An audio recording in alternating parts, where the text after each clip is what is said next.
How we doing, folks? Welcome back to Bru Time. So, for you long-term listeners, it's great to be back. Thank you so much for all the support that you've been sending me over the last sort of 6 months or so.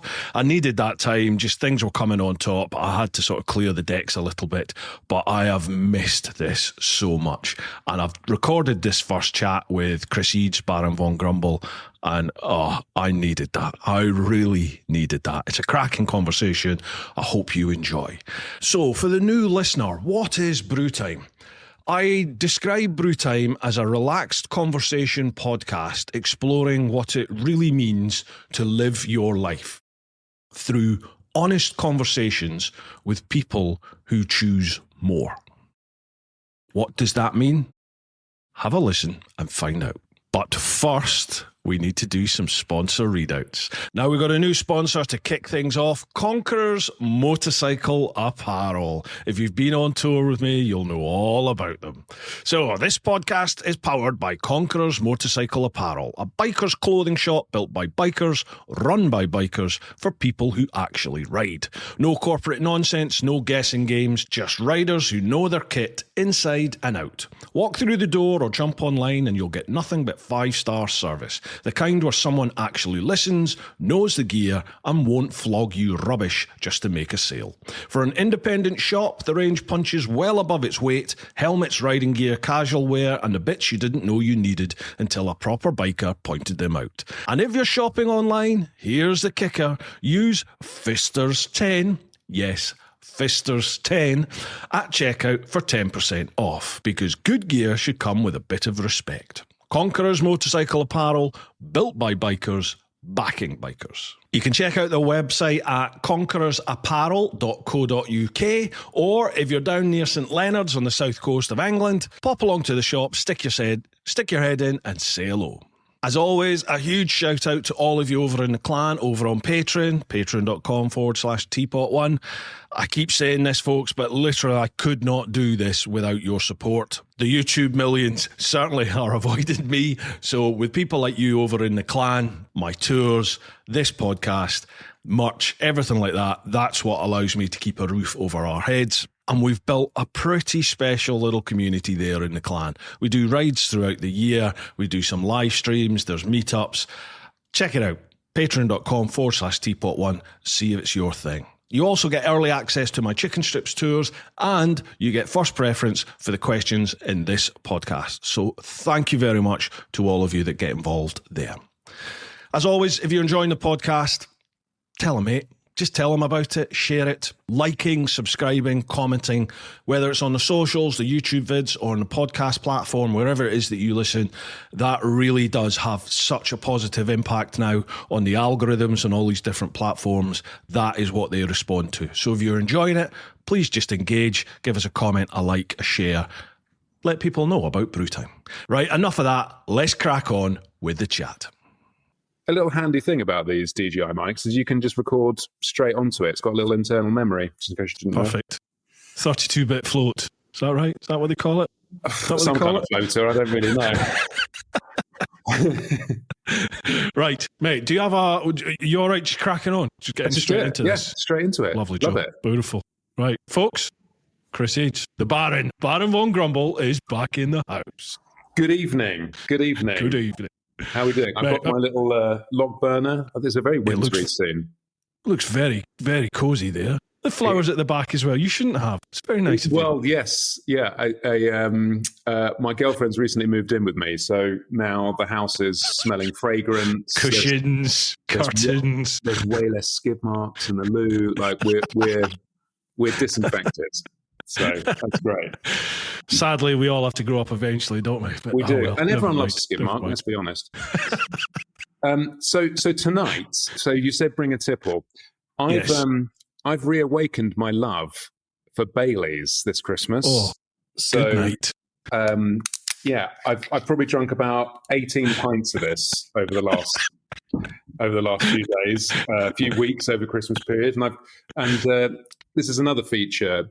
My mum decided to buy me the worst wine glasses you have ever seen, and not only are they just really heavy and impractical, they fall over. They're a disaster. But I thought it could be entertaining to to use my mother's glasses while Excellent. Fill with Good work, Mother Grumble. Linda. Mother Grumble? It was her 79th birthday at the weekend, actually. So happy birthday, Linda. Happy birthday, Linda. I've just gone straight back to the old faithful brew dogs. Not sponsored. But if you want to send me any in Amazon, feel free. Slange. Here's to your health. Cheers, mate. Good to see you. And you. Here's to the year ahead. Oh my God, it's so good. Beautiful. Right, we're back in the house. Beautiful. Right, so this is my first one back. Well, I did one about 3 weeks ago, but it was more of a live, really, with Cy Weir for chicken strips. But this is my first sort of brew time back now after about a 6-month break, I think. So I might be a bit rusty. We'll see. We'll see how we do. We'll be fine. I can guide you through it, Bruce. We'll be all good. Thanks. Right, not that there's going to be anybody out there who doesn't know who either you or Baron Von Grumble are. But can I open up the floor to you and go, Chris, who are you? And what do you do? Who am I? Who are you? That's just a nice, easy one to start with. I guess, yeah. So I started, it's got to be, 15 years ago now? 14 years ago? I put a action camera on my helmet and rode into London and recorded the antics on YouTube. And kind of grew a channel around that, Baron Von Grumble. I tended to moan quite a lot in a humorous way. I tried not to be too whiny. And then set up 44 Teeth, which is a motorcycle journalist company. So probably best job in the world, travel around, riding all the latest bikes, doing all the good fun stuff. And still trying to make it work properly, but it's all good. It's fine. Do you still have those moments where you think, this is my job? Is this? I'm like that constantly. Like, is this? I kind of almost have to remind myself, no, this is your job now. This is what you do. And I'm like, but is it? It doesn't feel like it's right. It doesn't feel like it should be my job. You feel a bit you feel guilty, don't you? Yeah. There's a strange moment ago, and I especially get it because I still do the day job, which is like graphic design and things like that. I've still got various clients because the motorcycle industry, as you may know, doesn't have a massive amount of money in it. And I ran a production company in London for many years, and that's kind of still really what pays the bills a bit. So I feel extra guilty when I'm swanning around on a motorbike thinking, oh God, I need to send that client, say, that deck, the marketing proposal. And I'm like, oh God, okay. So, but yeah, you get, exactly, let's hurry up. So there is a strange, I did a podcast with Neevesy actually, and he described it as imposter syndrome. You feel like you don't really belong, but then everyone feels the same, and you realise that everyone's in the same boat, and everyone kind of feels those things. So I tend not to dwell on it too much. It's interesting that you say there that even though you have this massive juggernaut of 44 Teeth behind you, which is, as an outsider, if you like, watching it, 44 Teeth just looks like this world conquering brand. And then for you to turn around and go, well, actually, my day job still pays the bills, really? It's kind of, I'm not saying you're on the breadline, but or anything like that. It's just, for me, people always say to me, oh, well, YouTube millionaire. And I'm just like, you got no idea. I don't create the content that gets massive views. My stuff is just tour stuff, basically, because this does pay the bills. Chicken Strips, my tour company with Cy, that pretty much has taken over, and that keeps a roof over my head, that and my Patreon. YouTube is like, if I'm away on the bike for the month, it doesn't pay it doesn't pay the fuel bill. So it's like, it kind of still is this hobby for me, but it's something that I run alongside, say, Chicken Strips as a marketing vehicle for that. You know what I mean? Yeah. And it's a lot of people that I speak to, especially ones who want to get into this motor vlogging, sphere on YouTube. I think a lot of people seem to think you can make good money, you can do well, but there's few and far between, isn't it, for the people that are out there who are actually making some good coin. It is, and I think you've got to make a choice. You have to make a choice whether you're in it for the money or you're in it to enjoy what you do. Well, that's a bit of a binary choice, but there's obviously a balance, as you know and I know. But there are people out there who will just sell the products. They will work. They're very good business heads. They just want to sell it, get that money going, do all that stuff. And it's fine. Don't really have a problem with that. I understand there's all people, walks of life, but you run the risk of destroying what you have, for example, which is dedicated fans on Patreon who are who just want to support you because they love what you do. Those people who just want to go bing, bing, bing, I did an integration with these people and that people and whoever gives me some stuff and dedicates their business, if you like, to the more financial side. I think they'll struggle when it comes to retaining viewers that actually care about them. I'm super fortunate that over the years, there's been I built up a really, really reliable, lovely group of people who just want to help me. And that in itself is incredible. So it's really difficult to then turn around and go, yeah, it'd be great to make some more money and try and throw a load of stuff down their throats, which it's so, I still struggle. I still struggle with, Bailey's the choice of champions. I still struggle with it. And by the way, Bailey's has just given me $5,000 for that. But there's something uncomfortable about it, isn't there? Because there's an online persona, whoever you are, whether in motorbikes or whatever, you can't. I kind of feel like one has a responsibility to be genuine as possible, but. Even saying that, the true fans are like, sure, if as long as you're not selling bad products, go for it. Because if you make money, then you're going to be here for longer and you can make more content, which I enjoy. So it is just a balancing act. And I think YouTube there's some, I don't know about what you've been experiencing recently, but there's been some weird like algorithmic changes, as there always is. There's no one around to help you. It's not like you can just pick up the phone and go, "Oh, YouTube, can you help us with this?" It's like, phone's gone dead, and they take. I think YouTube takes 50% of our YouTube revenue, and actually that's quite a lot of money. And if I had a client that gave me that much money, I'd at least have some sort of point of contact, which would be like, let's look after these people. But it's such a big sphere.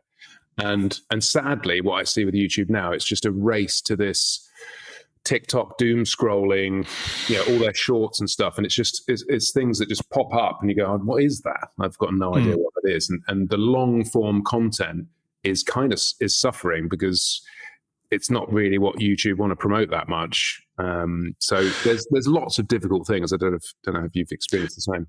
I mean, my channel pretty much just nosedived. Well, it didn't even nosedive. It just stopped about March, April time. I think it was last year, the year before.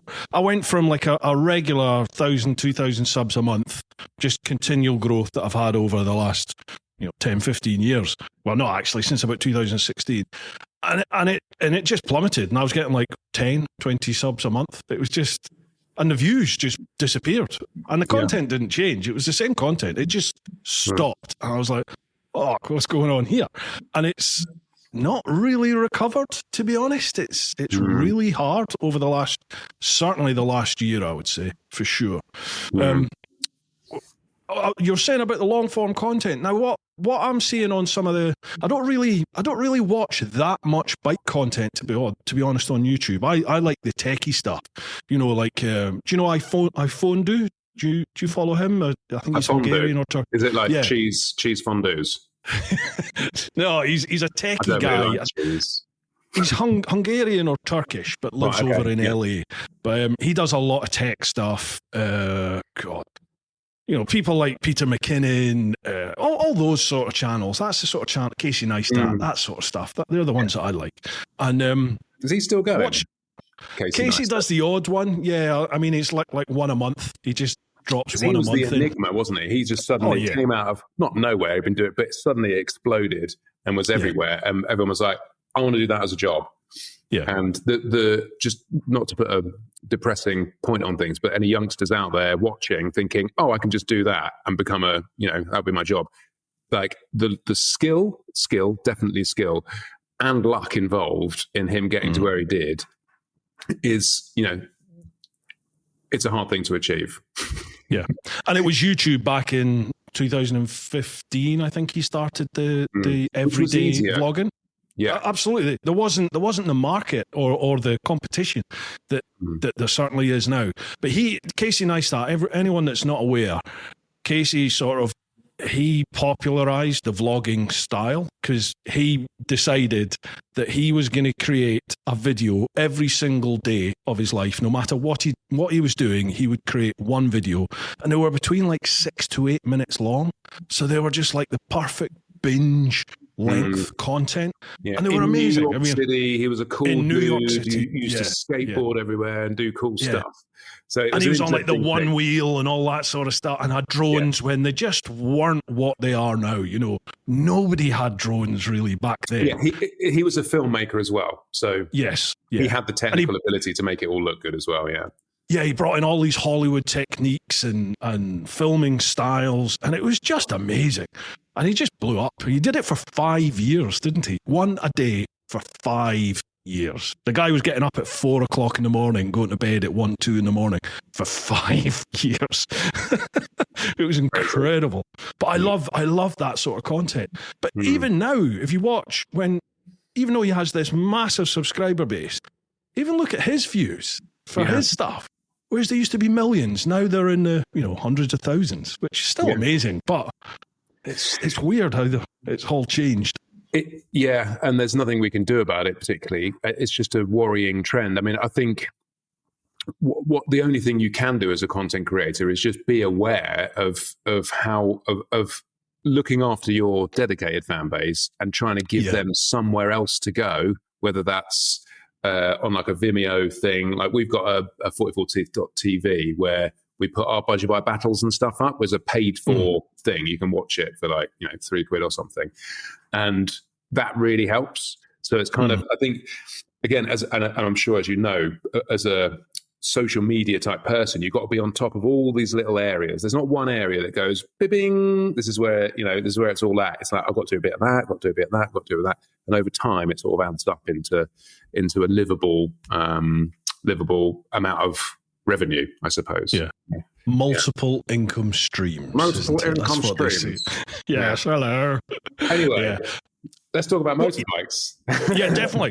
I tell you what, I'm going to try a new little angle, said the vicar to the nun. Okay. I use ChatGTP to give me a little bit of help with because this is like a relaunch, if you like, for the podcast. So I was chatting away with ChatGTP and asked it about a relaunch, and it's come up with a first question, like a tagline, something which I should use in every single episode. Okay. So shall we kick it off with this question? Let's do it. Okay. I describe Bru Time as a relaxed conversation podcast exploring what it really means to live your life through honest conversations with people who choose more. When you hear that, what does choosing more mean to you?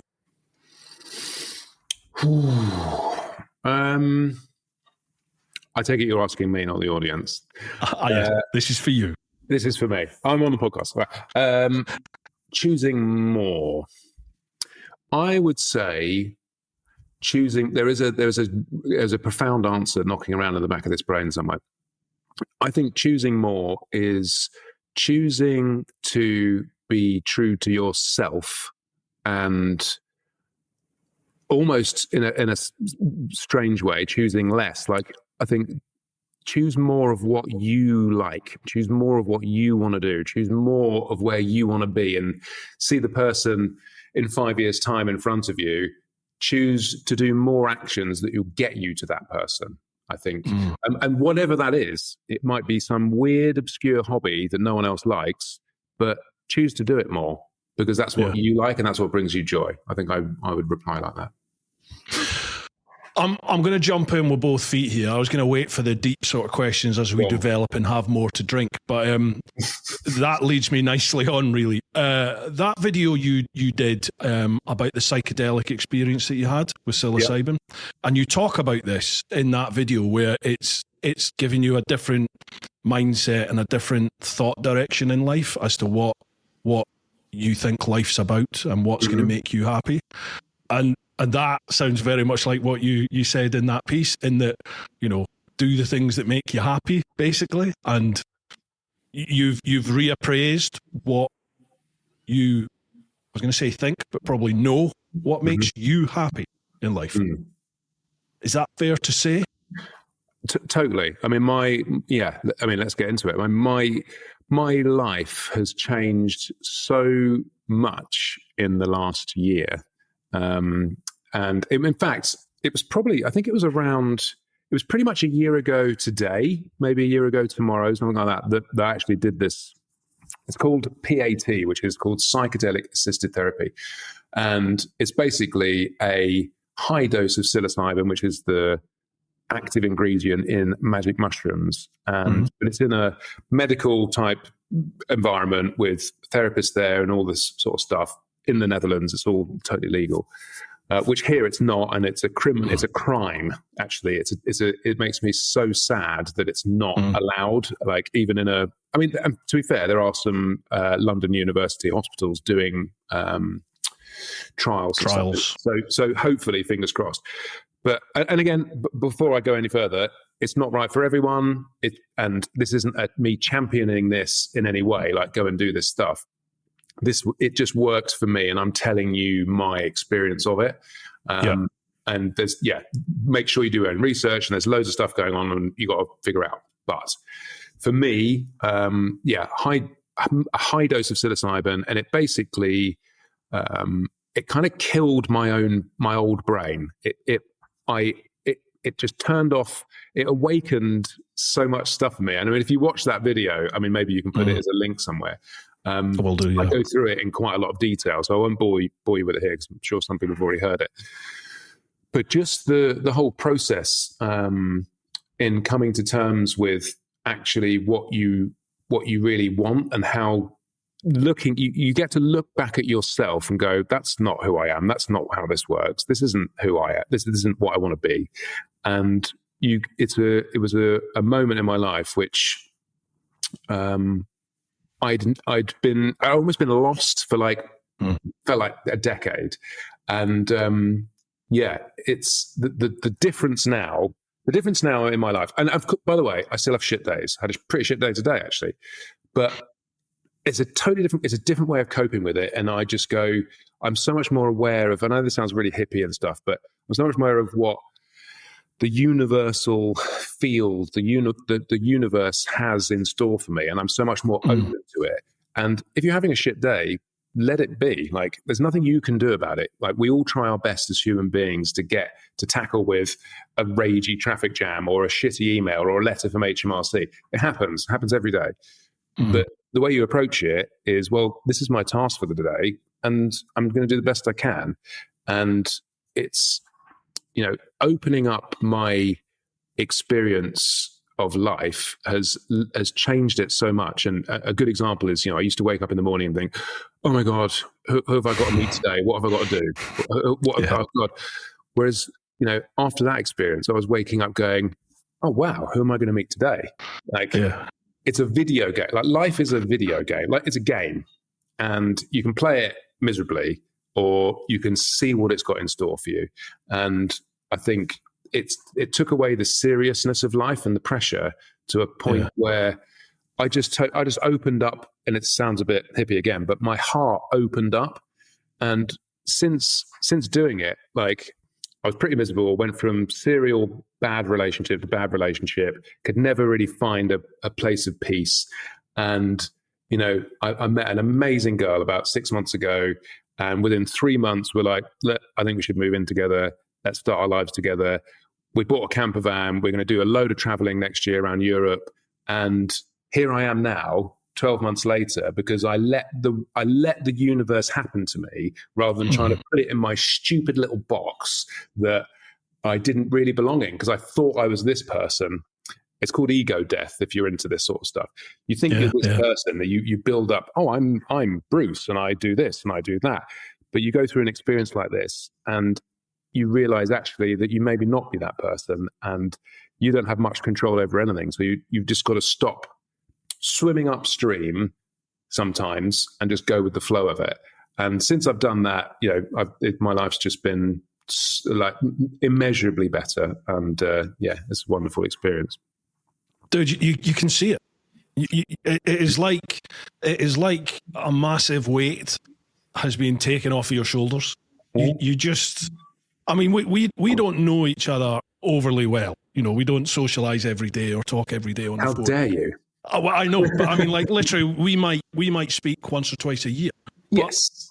But you, even in that sort of limited contact that we've had, you now to me look like somebody who is just at peace with life. It is at peace with himself.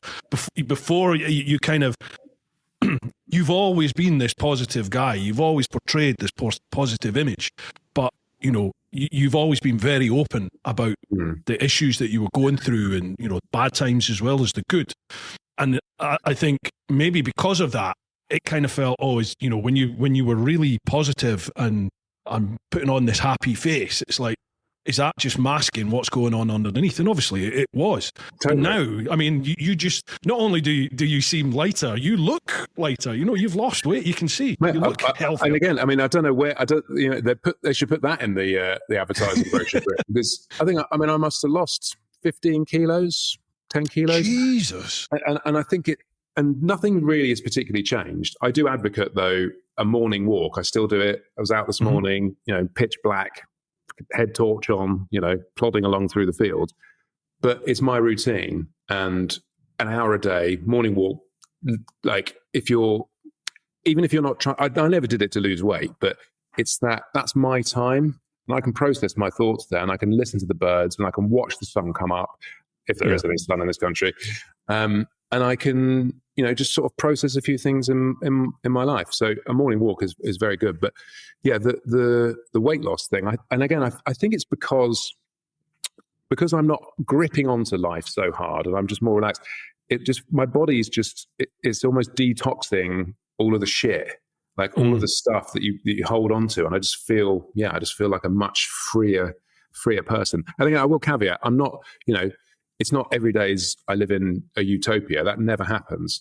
But when you come to the realization that I always used to be a person that go, oh, when I get this done, it'll be okay. When I get to this goal, it'll stop. When I sort those problems out, I'll be happy. But Jesus, that's me. But you come to a realization, and this may be, it's both sad but relieving as well, is that you come to the realization that there is always another problem. Like you'll never get to the end of your to-do list. It's never going to happen. Like everyone watching, your to-do list is never going to end. So approach your list today with lightness and joy, because it's never going to end. There's always another one. You complete a task, another task comes in. And when you're ready to experience more, the universe will bring you more things to do. And if you haven't learned a lesson, it just keeps throwing it back in your face until you learn it. So yeah, I'm not a changed person. I think I'm still the same person, but I just think I'm just a much better version of me than I was. I still moan, still have a silly laugh or whatever, and do bits of silly stuff. But I think it changed me fundamentally, and all I can say is that my life is immeasurably better now and it's a year later than it was before. So there's got to be something in it, and I think we should try and get it. I don't know how you'd even tackle asking the government to research these things and actually allow people to do it. But the fact that something that grows in the field out there is classed as a dangerous, illegal drug is a very sad thing, really. And again, I think people for the human race for millennia has been using natural remedies to help people and do things, and it just. it feels that all the natural stuff in the world is being quashed, and there's so much benefit to it.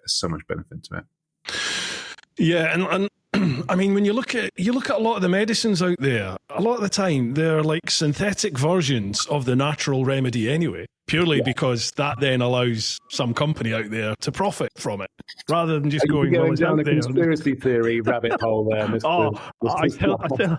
I tell you what, the me from I would say before traveling, certainly before traveling, that me then, that copper me before then.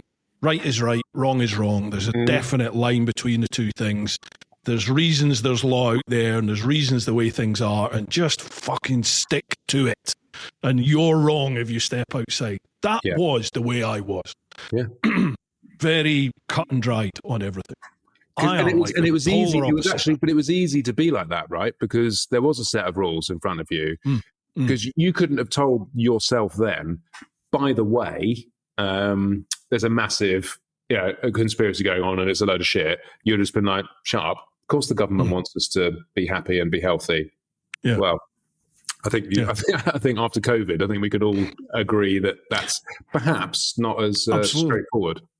And I think now we're well aware that mainstream news is nothing but a tabloid. The mainstream news is just a red top. It's just the Sun, and it's paid for by the people that want you to think a certain way. That is just the way it works, isn't it? Now we have access to millions of that. Like millions, I'm not saying some of these thoughts, that you can make your own mind up. As an 100%. Individual, you're not stupid. Yeah. And it's so patronizing. It's like, the government and the mainstream media is like, oh no, we can't tell people certain things because it will scare them, or it'll do this or do that. We need to just let people make their own minds up. Yeah. And I think that's 100%. And I think you can feel the resentment now. I mean, there's definitely a lot of pain going on now, particularly in the UK. It feels like it's probably one of the most miserable places on earth, isn't it, at the moment? It just feels just oppressive. Like, I mean, I'm certainly planning to leave. And I know many other people who are as well, because I just can't. It's just too difficult. It's too difficult and it's too miserable, and the weather's not good enough to make you stay. So, I think I would probably have left if not be making moves to leave. But Nikki, my wife, she's not up for leaving, so we'll be staying put. But I totally get why people want to go, 100%. But then there's part of me that goes, I think there's a fight coming, and I kind of feel like, right, well, I need to play my part and be here for that fight when it comes. Yeah. Whatever way that comes. There is a fight coming. I mean, this feels like someone like a Russell Brand podcast about conspiracy, but I think there is a fight coming, and I think that people are just at the point now where they're getting brave enough to go, do you know what? I'm so tired. Like, as a business owner, I don't know how your company's set up or whatever, or if it is a company, whatever, but it's the loops you've got to jump through and the things you've got to do and the taxes and the GDPR things and the HMO. You're just like, do you know what? And at the end of the day, you work so hard to try and, I've had many businesses in my life and paid many people, employed people, paid taxes, done everything right, done everything as best as I can. And I just feel so let down and I feel so mistreated. And where is all of this money going? And I think people are just like, you know what? Can't deal with it. And there's loads of stuff about business rates at the moment with like pub landlords, like it's going up 300%. Because online speech is absolutely being throttled and curtailed. We got. I think, again, spewing spurious information's out here, but I think the UK is one of the top countries in the world that has got people in prison for things that they said. Yep. More so than China. I mean, there's probably more in China, but more so than the data that they release. It's it's good 13,000 people, I think. It's insane, isn't it? And you're just absolutely like, insane. What is going on? And then I'll speak to my mum about it, and she'll be like, "Oh, don't be silly, darling. Don't be silly." Yeah, because yourself 10 years ago would say the same thing. Don't be ridiculous. Don't be ridiculous. Yeah. They probably did something wrong. Whereas now I think so many people down the pub, which they're trying to close, are talking, going, we need to revolutionise. And I think there is a fight coming. Yeah, I don't know if it's. I don't know if there comes a point where you just got to look after yourself, I think, and your family, and go, well, do the right thing, whatever that is for you. Stay, go, whatever. That's your choice to make, and it should be your choice as individual freedom to be able to choose those things. I'm into that, brother. Totally agree with you. But let's. Whatever happens, it's going to be positive. Let's put it that way, because everyone's miserable, so something's got to change.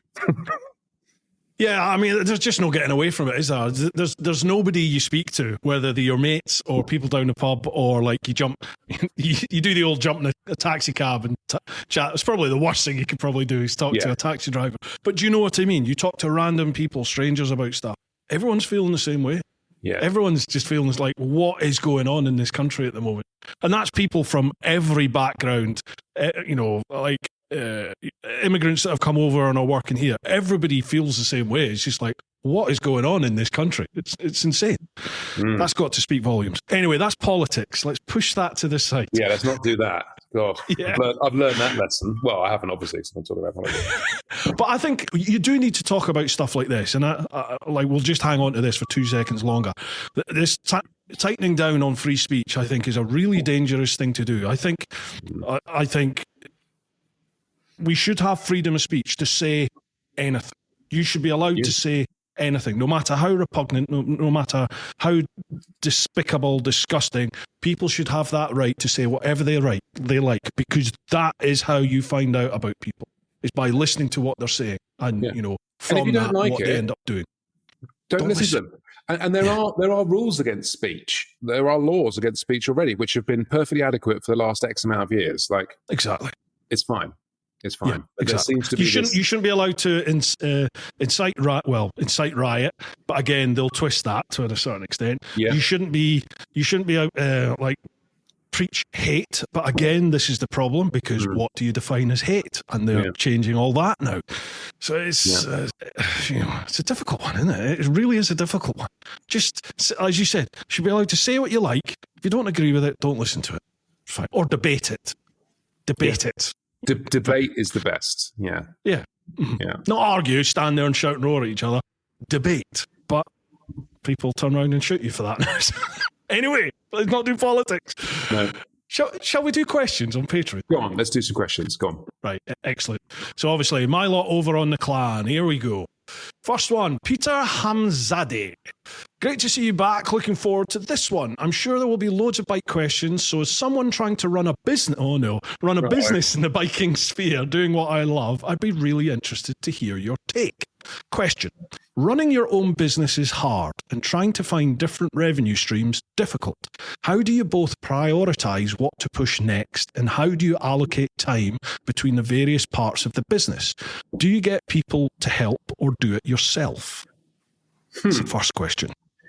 Well, interestingly, we've almost touched on quite a lot of those subjects already. It is hard. So first of all, well done for even trying, because a lot of people don't try. How do you prioritize? I mean, you've got to prioritize where the revenue comes. I think you've got to identify what your core business is, because it's all very well going, I want to do the happy floaty stuff, but if it doesn't make any money, it's all over. So, without being a capitalist, you, as a business, if that's what you're trying to do, you need to focus on where the biggest and easiest bit of revenue comes from. And I think as you build that as a base, then you can start adding on things which are nice to haves, which, in my business, there's loads of stuff that I do, which I know doesn't make any money. Like even selling merchandise, it's a pain. It's a pain, and it's really difficult to make any money, but people love being able to show their support and buying a t-shirt. But I don't know if you've experienced the whole merch thing, but it's not an easy circus to perform in. Yeah, and you can get really burned in it. So I think be honest with yourself about where the money is. And what was the other question? How do you prioritize the... Do you get people to help, or do it yourself? Well, I've always tried to do it myself. then I tried to get people to help, because that's what people said I should do. You're too busy, Chris. Get other people to help. Then you get people to come in and help, and it's a conflict of personalities, and it very rarely works, is my sad experience. I haven't given up hope, but I think in order to, if your business, if you can't do the bits you need to do and understand on your own, get it going, make a decent wage as a lifestyle business, they call them, which is maybe where you are now, then it doesn't matter how many people you're going to get to come in and help, and you have to people manage. You need to understand every part of your business. So as long as I think you have done the groundwork and you understand how all of these elements work, then you can get some people in if it's successful and go, okay, well, actually, if I pay someone else, then there's 2 people building the chocolate bars that you're selling on the factory floor. And then it'll make some sense. But I think it's a personal thing, but I think I'm a bit of a control freak. So I prefer to do as much as I can myself, unless there's someone I really, really, really trust that can come on board. Yeah. I'm exactly the same. And I've the last year or two, I've really struggled with the backlog of content, because you'll know tour content is the hardest stuff to edit. It just takes multi-camera so fucking long. It just takes forever. Does. Just takes forever to edit tour videos, and especially when there's like a year in between. It's a year ago, and you're like, shit, what happened on that one? I went away in May, and I've still got like 4 more to do, and I just sat there. And like today, I'm trying to do it, but then there's some website shitty issue. There's some accountancy issue. There's someone's coming to drop a bike off a pit box, or someone's coming to do it.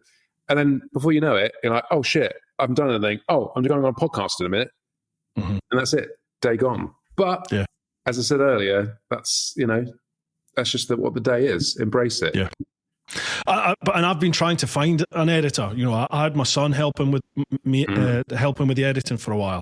He is a professional editor, but he doesn't ride a motorbike. He's not from this niche. Plus, he is like 27. He's not late 40s, 50-odd-year-old blokes. It's a different generation, He kind of gets our sense of humour, but some stuff he's like, Jesus, Dad, you can't be saying that. Whereas I look at it and go, what's wrong with that? There's nothing wrong with that.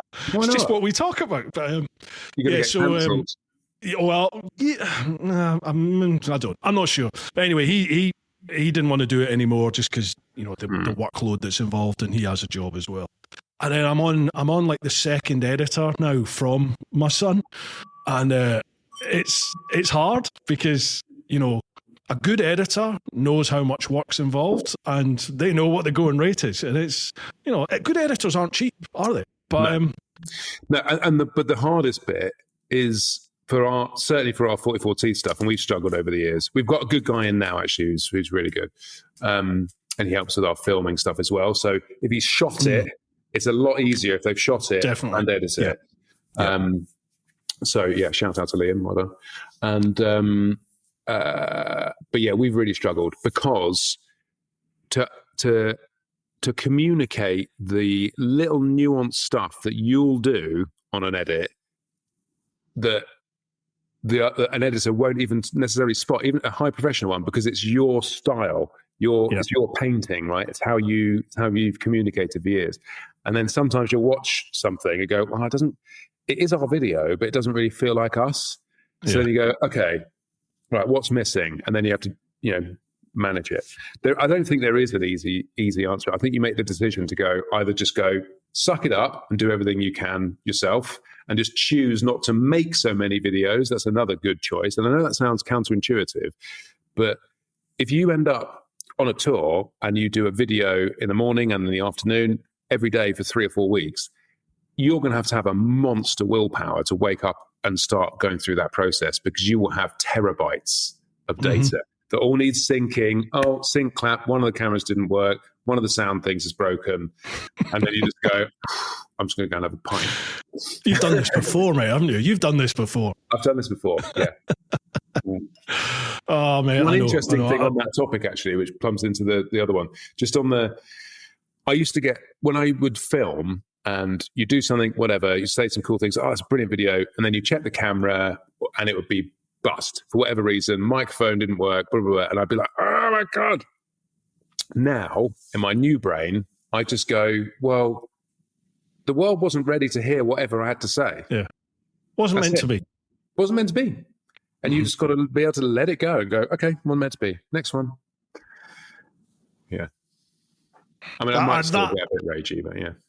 That is such a healthy mindset to have. And occasionally I have been like that. I'm able to be like that. But I really have found the last year or two really quite tough. Like just mentally. I don't know why. It's felt like a duvet is being pulled over, you know, and you're getting pulled under. And it's just like, oh, fuck's sake. What is going on? Because, you know, for me personally, I'm living my dream. I'm doing what I love doing. I'm riding motorcycles. I'm filming and I'm editing. I'm traveling. I'm meeting new people all the time. You know, I tour every 3 weeks. I'm away doing a different tour. Meet great people. I've got loyal punters that come away a couple of times a year now with us. Life's great, but you just have this. God, I don't know. I've described it as like a noose around your neck, and it has been. I've put it all down to like this backlog of content, but I don't know if it is. I don't know if it is that. It's really, and it was so refreshing watching your vid with this, you know, with what you've just gone through and this new outlook you've got on life. It's just like, oh, I found it. It's like there's light at the end of the tunnel, you know. It's like, oh Christ, you were feeling like that, and then reading all the comments in the vid, there are so many people. The comments are the most incredible thing about that video. Wow. Yeah. Wow. Yeah, amazing. And people just sharing, you know, pages and pages of stuff. And it's like, God, because, and I tell you, not being blowing my trumpet, but to have the courage to put something like that out there, from racing superbikes and being a knob around London, shouting at taxis, to then going, hey guys, there's like a whole other universe out there. And everyone's got I was expecting some shit, but I didn't get any shit. It's probably people have been really supportive, haven't they? Probably the least amount of shit I've got from any video. And I will just say that it's not the psychedelic thing was the catalyst that got me to that mental place. It's not, it doesn't have to be that. It can be anything. Sometimes you can just wake up in the middle of the night and, you know, you hear stories about people having these experiences and changing, but it really is actually a lot easier to get there than everyone thinks. It's not a massive, oh my God, it's going to take me months and years to try and train my brain to like do all this stuff. Everyone can wake up tomorrow with that brain. Like you can. It's totally within your power. You've just got to find the way that it works for you to do that. And the less you fixate about who you are, the easier it's going to become, because you've probably, I don't know, I'm not a psychologist, but you know, because you've got to a certain place in your career and your life and you're like, well, hang on, I'm this old and I haven't got this, and what happens if that, and what happens if this, and should I be, and you have this self-conducted, like orchestrated picture of what your life should be, and it's never going to be. Nobody ever looks at their life and goes, oh, well, I had this, you know, that's what I should be. Like, it's totally different. And I think the moment you can go, look, what will be, as long as I can, you know, most people in life are good human beings. Like 99.9% of people are good human beings, and everyone has a good intention. We all make mistakes, totally. Everyone makes stupid mistakes, says bad things sometimes. We're human. It's just what happens. No one really does it with malice.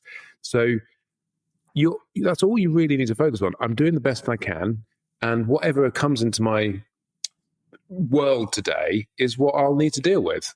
And pay attention to the little things that do happen when you change your mind, or when you just stand at some traffic lights and a thought comes in your head and go, oh, that's quite interesting. And you know, it's just about trying to listen to yourself, really who you are, rather than who you think you should be, and the car you should be driving, and the bike you should buy, and where you should go on holiday, and why your house isn't big enough.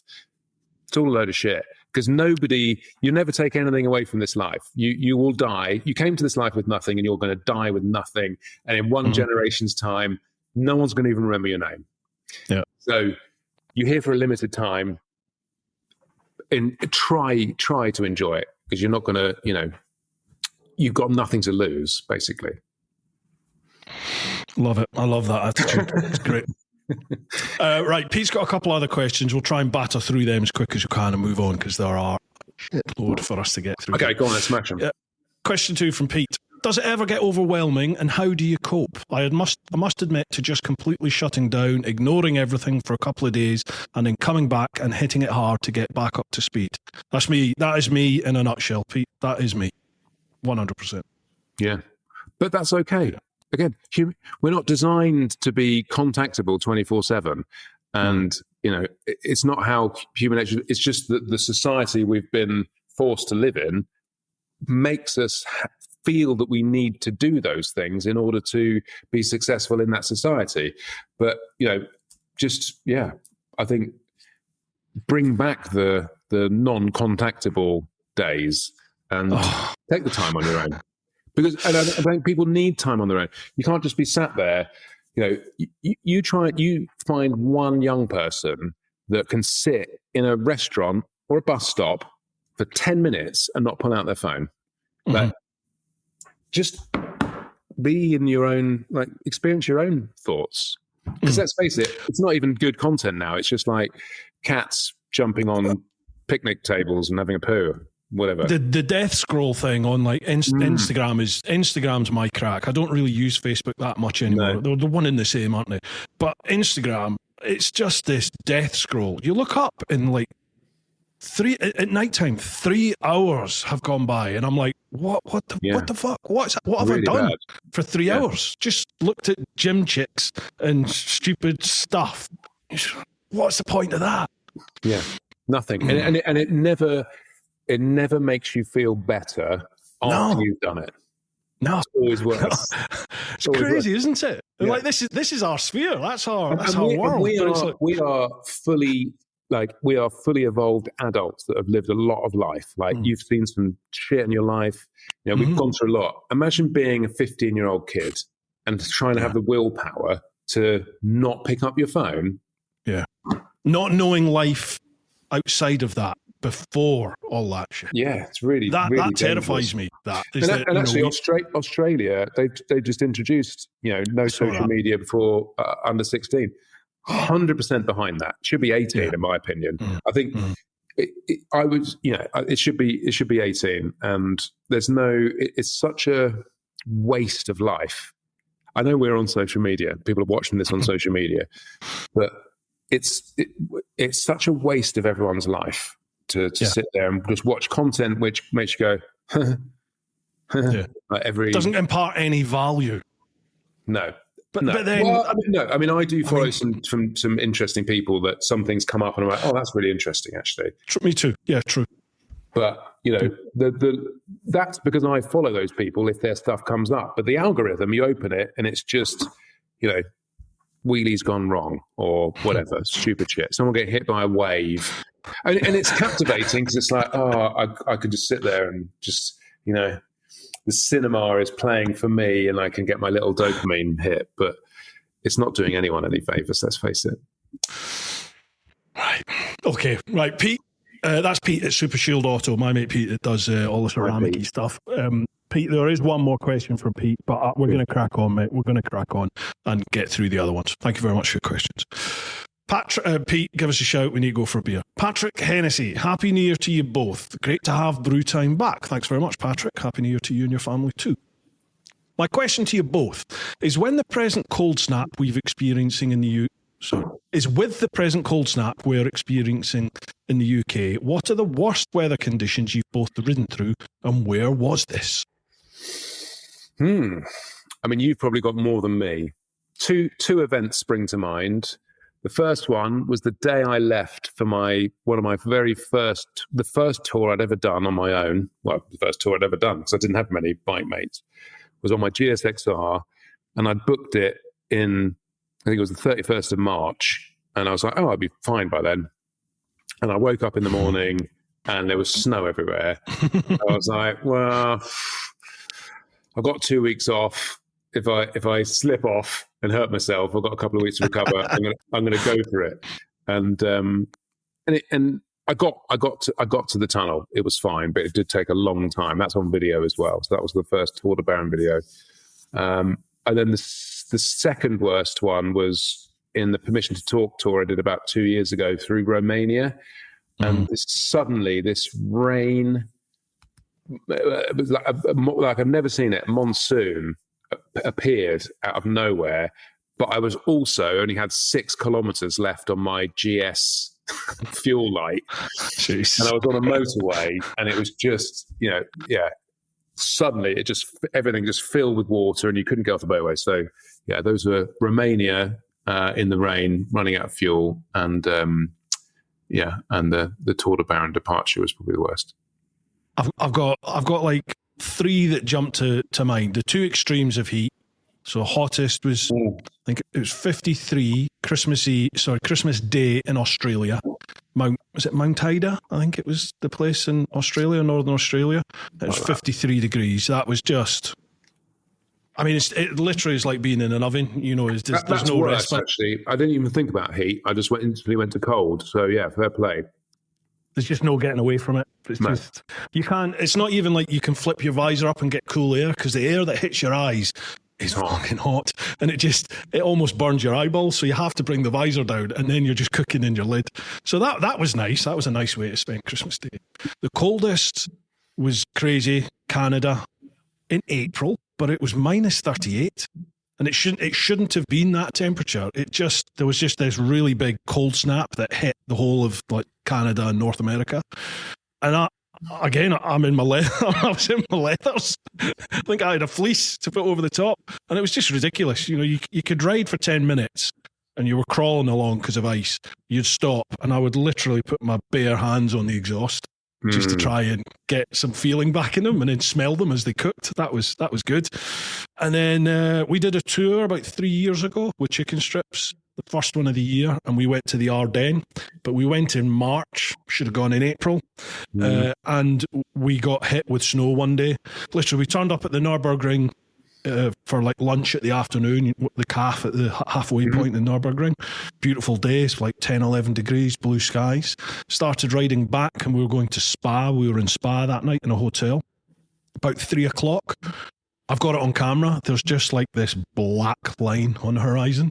And I go, ooh, that doesn't look good. About 40 minutes late, like the odd little wee bit of snow starts coming down, and then you can see out in the fields, at the edges, the perimeters of the fields, that starts lying, and it's like, oh, that doesn't look good.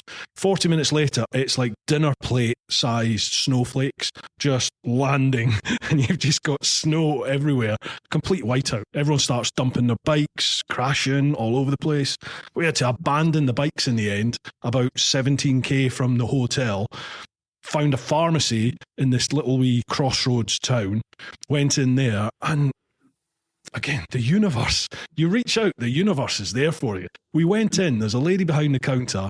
We said to her, look, would you mind if we leave our bikes here? We explained the situation. And she said, oh, my dad owns the pharmacy. He's a biker. No problem. I'll give him a call, and we'll get a car. And so he did. He said, yeah, no problems. Leave your bikes here. They'll all be safe. Phoned his mate up, who was a taxi driver. I mean, the taxi driver charges a fortune, but he turned up in a big van, took us to the hotel, and we ended up having to spend like 2 days extra in the hotel. So, oh well. And okay. what a beautiful story! What an amazing adventure! And this is what I'm saying about the universe. It will put you where you need to be. You're always where you need to be. Yeah, you're always where you need to be. Yeah, I'm a believer in that. Yeah, absolutely.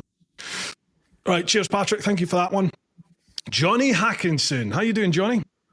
I agree, this is a great restart to the podcast. My question, when going on a long trip alone, do you ever worry about breakdowns? Personally, I do not. Help will always come around. Keep up the good work. What you just said. People are people. People are good. People will help if they can. We hear so much of bad people that everyone assumes the worst. And I'm sure before you went on your world tour, you were like, oh God, that country is going to be a nightmare. That's going to be really difficult. God, there's going to be people everywhere. But I guarantee when you got there, yeah, there might be a few arseholes somewhere, but most people are delightful, right? Lovely people. Yeah. I do worry. The question though, I do worry about breakdowns, but as long as you've got a decent bit of recovery, it's a motorbike. You can stick it in a van. You'll be fine. Yeah. I don't think you can't be foolhardy about these things. You can't just go, well, someone will turn up and help me. You can't have that mindset. You've got to be reasonably self-sufficient to an extent, but people will come to help. If you're somewhere where people come by, somebody will stop. And certainly if you go out and stick your thumb out in there, or like if you actively seek help, somebody will give you some help. If they're there. Absolutely. And to be fair, like European breakdown cover on a motorbike, it's going to be €100, isn't it? I mean, a year. It's not a lot of money if you've got, that's a couple of tanks of fuel, isn't it, really? So, yeah, budget for some emergency situation. Yeah. And make sure you've got it. We've had a few instances now on our tours because that's a stipulation. It's on the booking form. Make sure you have European breakdown recovery. And people being people, issues happen, like bad punctures, tires get like ripped, not just punctured, but ripped. And they go to phone up their European breakdown recovery. No, you didn't take it out, and it's just like, oh. So make sure you've got it if you're going to be going away on one of these trips. Yeah. Your own trips, I mean. Cheers for that one. Thank you very much, Johnny. Matt Rowe Designs. Question to you both. Do you find working on bike-themed content for a living, you lose some of the magic or passion for motorcycles? When I designed for motorcycle brands for my day job, I found picking up an MCN newspaper, for example, felt more like work than play. I met Chris at the Bike Shed show a few years ago and had made a sexy Girls on Bikes calendar for him, if he remembers, from Matt Rowe Designs. So do you find you lose the passion for it? You can't help but be, you can't help but it lose a bit of magic. Like it's just the way it is. But as long as you keep remembering why you do it, and every now and again go, oh, I'm going to put the cameras away. I'm going to put this away. I'm not going to film this. I'm just going to jump on my GS and I'm going to go for a ride. And then within 20 minutes, it all comes back. So, again, positive mindset would be, well, thank God you work with something you love. Yeah. Yeah. So, yeah, it happens. It's a natural thing. But would you prefer to do that or work in a chicken factory? Unless you particularly love being around dead chickens, Chris. Maybe you do. Maybe that's your dream I didn't job. Stipulate that the chickens were dead. It could be an egg factory or a feather factory. Other style of chickens are available. Other style of chickens are available, yeah. Yeah, I totally get that. Yeah, what you're saying, not about the chickens, about what Matt was saying. I think it's easy. It's easy to lose that passion. It's easy to forget why you're doing that dream job in the first place, isn't it? Because it just becomes a job, or maybe it shouldn't just become a job if you don't do what you were saying about having that separation. I think, and keeping that passion alive for what it is that you do really is important. And I've been guilty of not doing that. I can't remember the last time I went out for a ride with my old mates, my mates that I used to ride. It's been like 4 or 5 years since I last went away with them. So it's like, that needs to be sorted. I need to do that for sure. But also, interestingly, if what we're talking about earlier, people change. And I'm not saying Matt's going to go, oh, I hate bikes now. I'm not interested in bikes. But maybe his life is just getting to a different cycle to go, actually, I really enjoy this, whatever that is. Pickleball, I don't know, whatever. And maybe he'll get into that for a few months, few years. And then when the time is right, he'll rediscover his love for bikes. And I think that's, you've got to, listen to what you enjoy. Listen to what you enjoy. And if you're not, you can't go, oh, I'm losing my love for motorbikes. I need to throw myself more into motorbikes. Just go, okay, we'll have a break. Try something else. Yeah. Yeah, whatever. Yeah. Emperor 3 Is that empathy? Emperor 3. Finally, the podcast is back, and what a comeback with royalty. Royalty, Chris. Wow. Don't you know? Yes. Chris, thank you for everything you're doing for the community, especially opening up with mental issues. My question, from my perspective, one of the big issues for our community still at the moment is theft of bikes. Not only the headaches it comes with, hours of lost planning routes and the safest places to park, but compared when I'm traveling abroad, but in my perspective, it's one of the reasons we have less young people with bikes, not only because of the theft, but because of the growing price to insure. So what is your opinion on that? And maybe would be time for YouTubers community came to, I think he means, and maybe it would be the time for YouTubers to come together and create some kind of movement and bring with you all the people that follow you to do a ride to the House of Lords or all over the country to the big. So is it time that we did something about this to raise the profile of it? Yeah, bike theft, thoughts? Yeah, it's disgusting. I've had bikes nicked. I'm sure you probably have over the years. Touch wood. I've not had one of my own bikes nicked, but we had a guy on one of our tours just recently in Grenoble. Night 2 of the tour, his bike was stolen outside from the hotel. That's interesting because I never have any issues abroad. It's always in the UK. It's massive in particularly France now. It's huge. Yeah. Yeah. I mean, yes, I think it's disgusting, abhorrent, and the problem with it, and the reason why it is so rife, is because there's no punishment. And until, and again, this sounds all conspiratorial and anti-government and all that stuff, but until people start punishing criminals, actual criminals, not people who said twat or something on Facebook or called someone a hate word, like actual criminals, it's going to carry on, and that's where we are going to be. And this is one of the reasons. It's one of the things that's going to lead to this revolutionary type fight attitude, because people are just fed up. Like, they're fed up. You can't, even if you're battling through all the other crap in this country, at least you still got your motorbike to go and ride and enjoy. Well, no, because you're going to get done in a bus lane, which I got done in Guildford. I got a £105 fine. And it's on video. And I literally clipped the corner of it when it ended. And you're just like, oh, really? On a motorcycle on a bus lane? We're still arguing about this, are we? Anyway. Or someone's going to nick your bike. And I don't know what you do. I mean, we did think about doing like a bait bike thing. Because years ago, you'll remember it when you were up in London. There was quite a few. The Met Police did some bait bike operations, and a bait bike, for those of you who don't know, is basically a nice super bike parked up in a motorbike bay in London, monitored, trackers, all that stuff, waiting basically for someone to steal it. But for some, we don't have those operations anymore. No one seems to care. So. My honest opinion on that is because I think the reason they don't do it is because there's nowhere to put anyone in. Although they seem to find room for Mrs. Miggins that writes a hearty Facebook post. They find room in prisons for those people, but we're continually told there's no room in the prisons anymore. Hence why they're a lot more lenient on what would have been automatic prison offences. Just trying to feed their family. Mate, get in the bin.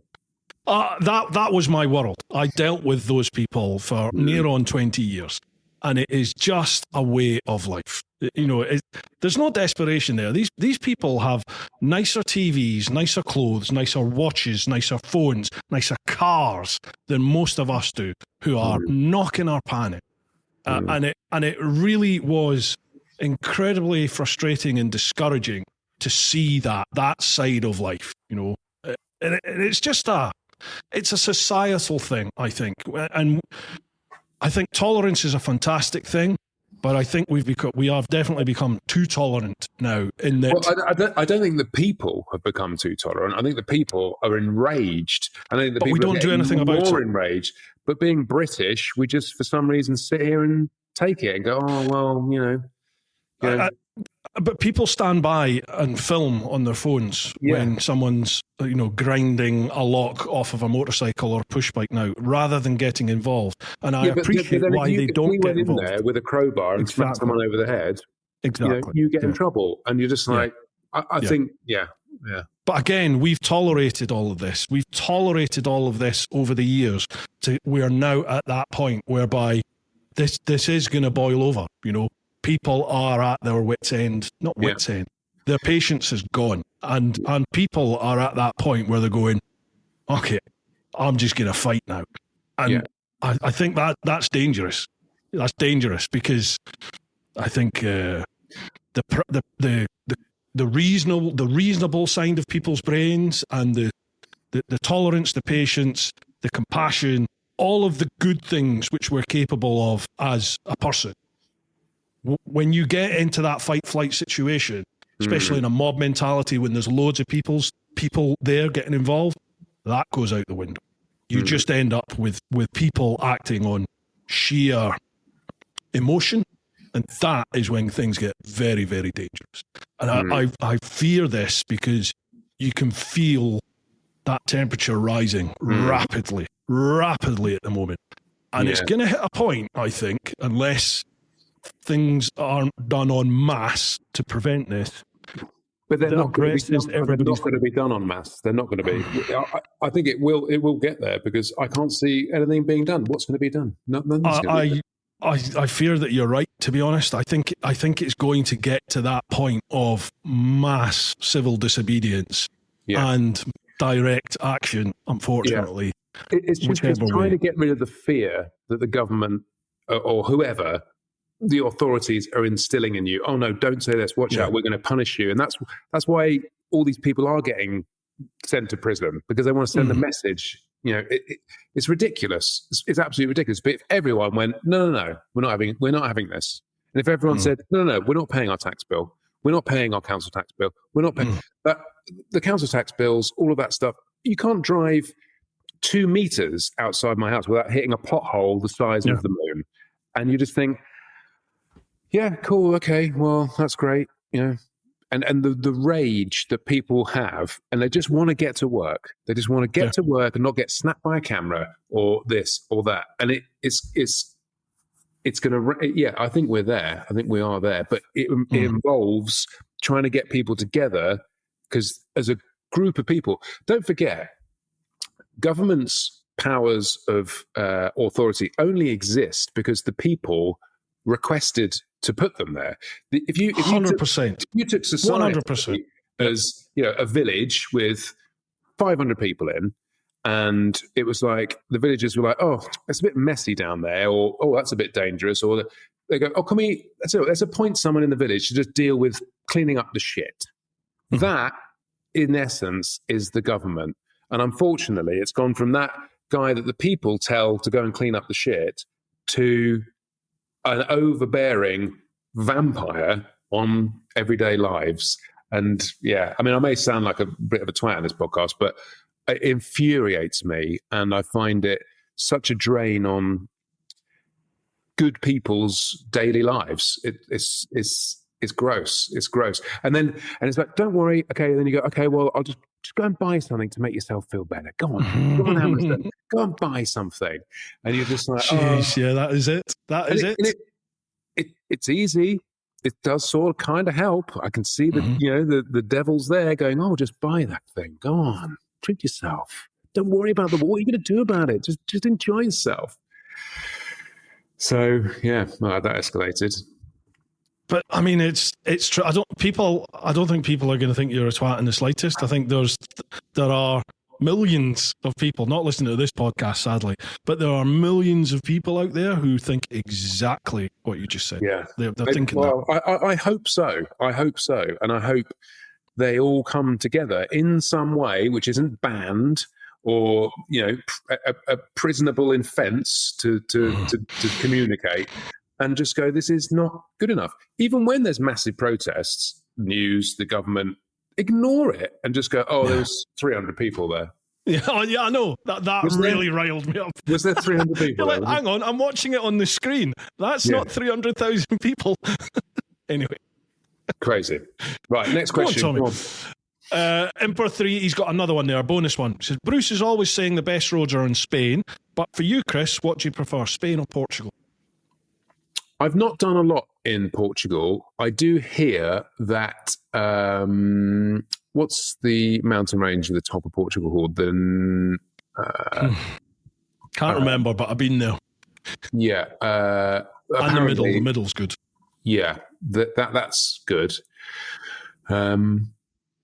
So from experience, I would also say Spain. Yeah. Portugal's good. Portugal is good. And it's, having done a tour there last year with Si, he showed me roads that I'd never seen in Portugal, and they were very good. They're equally as good as some of the best parts in Spain. Spain still gets it for me. I think Spain probably still gets it for me out of just about everywhere I've been, just because of just the scale and the fact in Spain you can go up into the mountains and you can ride up in the mountains for hours, if not all day. You'll hardly see any traffic. You're just surrounded by epic scenery. You can have the fast sweeping bends, you can have the tight hairpin stuff, you can have every style of riding you want. Spain still, and it's cheap compared to most of Europe. It's cheap, and it's still, and this is probably not the case. And I don't advocate this, but it does feel like the kind of place that if you were going a little bit quick, you probably get let off a little bit easier. Yeah. I often talk about this in that I remember doing the N260 for the first time ever, and I was stood at the side of the road just talking to camera, filming.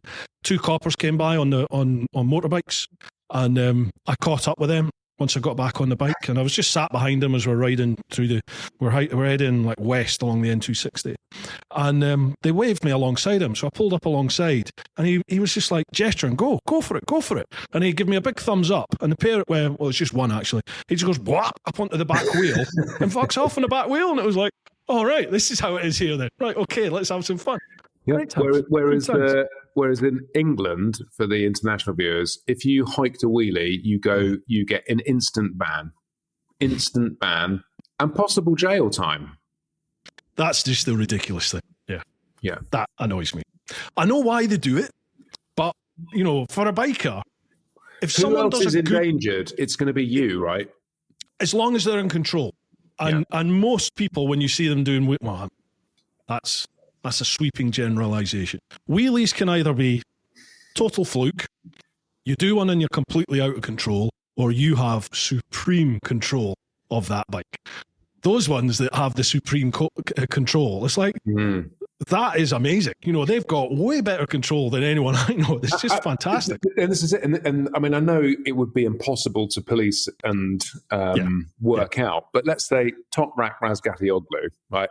He could wheelie the entire length. I'm impressed you managed to say that right. Well done. Hey, let's go. That's how he says it. Half a bottle of Bailey's helps. Basically. But he could wheelie through the entirety of London, right? On one wheel the whole way, doing anything, drinking food, eating, whatever, because he is that skilled. How can that person who is that skilled still be deemed as a dangerous rider person, as someone who is just, we all know him, we've probably got mates, a very unskilled rider, but you're governed by the same rules. You can only go 70 mile an hour because you don't have the skill to get around it. You can't do this because you don't have the skill to control your bike. I would argue massively that you do have the skill. So I'd be much more in favor of like a tiered license, to have an advanced motorcyclist license where you have to pull a wheelie that goes at least 100 meters, and then you can wheelie wherever you want. But back in the day, right? Back in the day, the reason laws are there to sort of take into account the sort of lowest common denominator. It's why you've got stuff like the stickers on cookers saying "Don't touch when hot," stuff like that. There are people out there that need this. But back in the day, even like 10, 15 years ago, when you got to court with certain things, or even before, it wouldn't even get to court, because by the time you dealt with somebody and you got them at the neck, or you're processing them just you're not arrested, you just get processed and you get the notice of intended prosecution in the post. Before that happens, someone would sit and look at all this and just be like, okay. Phone you up and go, right, what's your version of events? Tell me what happened to you. You know, and then it would, like... You go, look, I'm really sorry, got a bit carried away, but, you know... You had discretion. As a copper, we had discretion back in the day, but that has gone now. Yeah. It's gone because... For loads of different reasons, and some of those reasons were because somebody would get off with something and then someone else would go, oh, well, I got arrested or you know, stopped for doing exactly the same thing, but I've got this, and they were male, or they were gay, or they were non-white. The biggest factor, which you know to be true, was they were acting like a complete dick. So that's it. Yep. Failed the attitude test. You're a dick. You're going to get in trouble. Yeah. So they've got rid of that now, so that there is no... There is no sort of middle ground anymore. It's just cut and dried. And I think coppers are different now. You know, the younger coppers, they're not taught to deal with confrontation anymore. No. They're taught not to deal with confrontation, which I just mind blown. Who would want to be a police officer? I mean, believe it or not, in my careers, when you were at school, what was it called? Careers officer or something? Mm-hmm. And it was deemed that I should be a policeman. And I could see you as a cop. I could. I would quite like it because I have a massive hard-on for justice. Right? Yeah. I find injustice the most intolerable thing.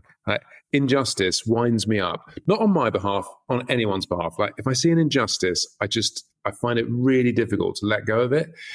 And but you know, and so I quite like the thought of being in the police and doing the right thing and serving the community and doing the right thing. Yeah. But it doesn't seem like it's any of that. And no, that's why you wouldn't have lasted, mate. Sadly, it's just because it's just not how it is. That's not how life works anymore. Sadly, really. But it should be. When we're king of England, you could change it, right? But I think that's almost as radical as it needs to be. The whole thing needs to be thrown in the bin and go, we're going to have some tough years or we'll figure this out. But I don't want it. Nobody wants this. Does anyone want this society? I struggle to think. No one I personally know likes it. I mean, there must be people out there who want this because they're orchestrating things to. We're in real danger of bringing you back. I think we're bringing you back a few stages. I think it could be the half a bottle of Baileys I've consumed. Anyway, next question. God. It's got real political, isn't it? I'm sorry, folks. It wasn't meant to be like a political rant, this, but it kind of has got that way. Right, 2 Bob Rocket. Wow, what a restart. Good evening, gents. My questions are, question 1, what is something we're told is progress that has actually made life worse? See, everyone's feeling like question. This. But it's a reflection. This is how accurate your podcast is. It's a reflection of society. Right? The questions people have spoken. They're fed up. They're fed up. What was the question? What's something we're told is progress that's actually made life worse? Progress. All of it. I think if anything says progress, it's probably a mask because it's the kind of word that people who don't really have anything important to say or know what they're saying use a lot. So, because it's a get out of jail card, isn't it? The word progress. Like, we're gonna make progress. Well, okay, but you haven't answered my question or whatever. Oh well, we're making progress in that area. Is a bullshit word. So,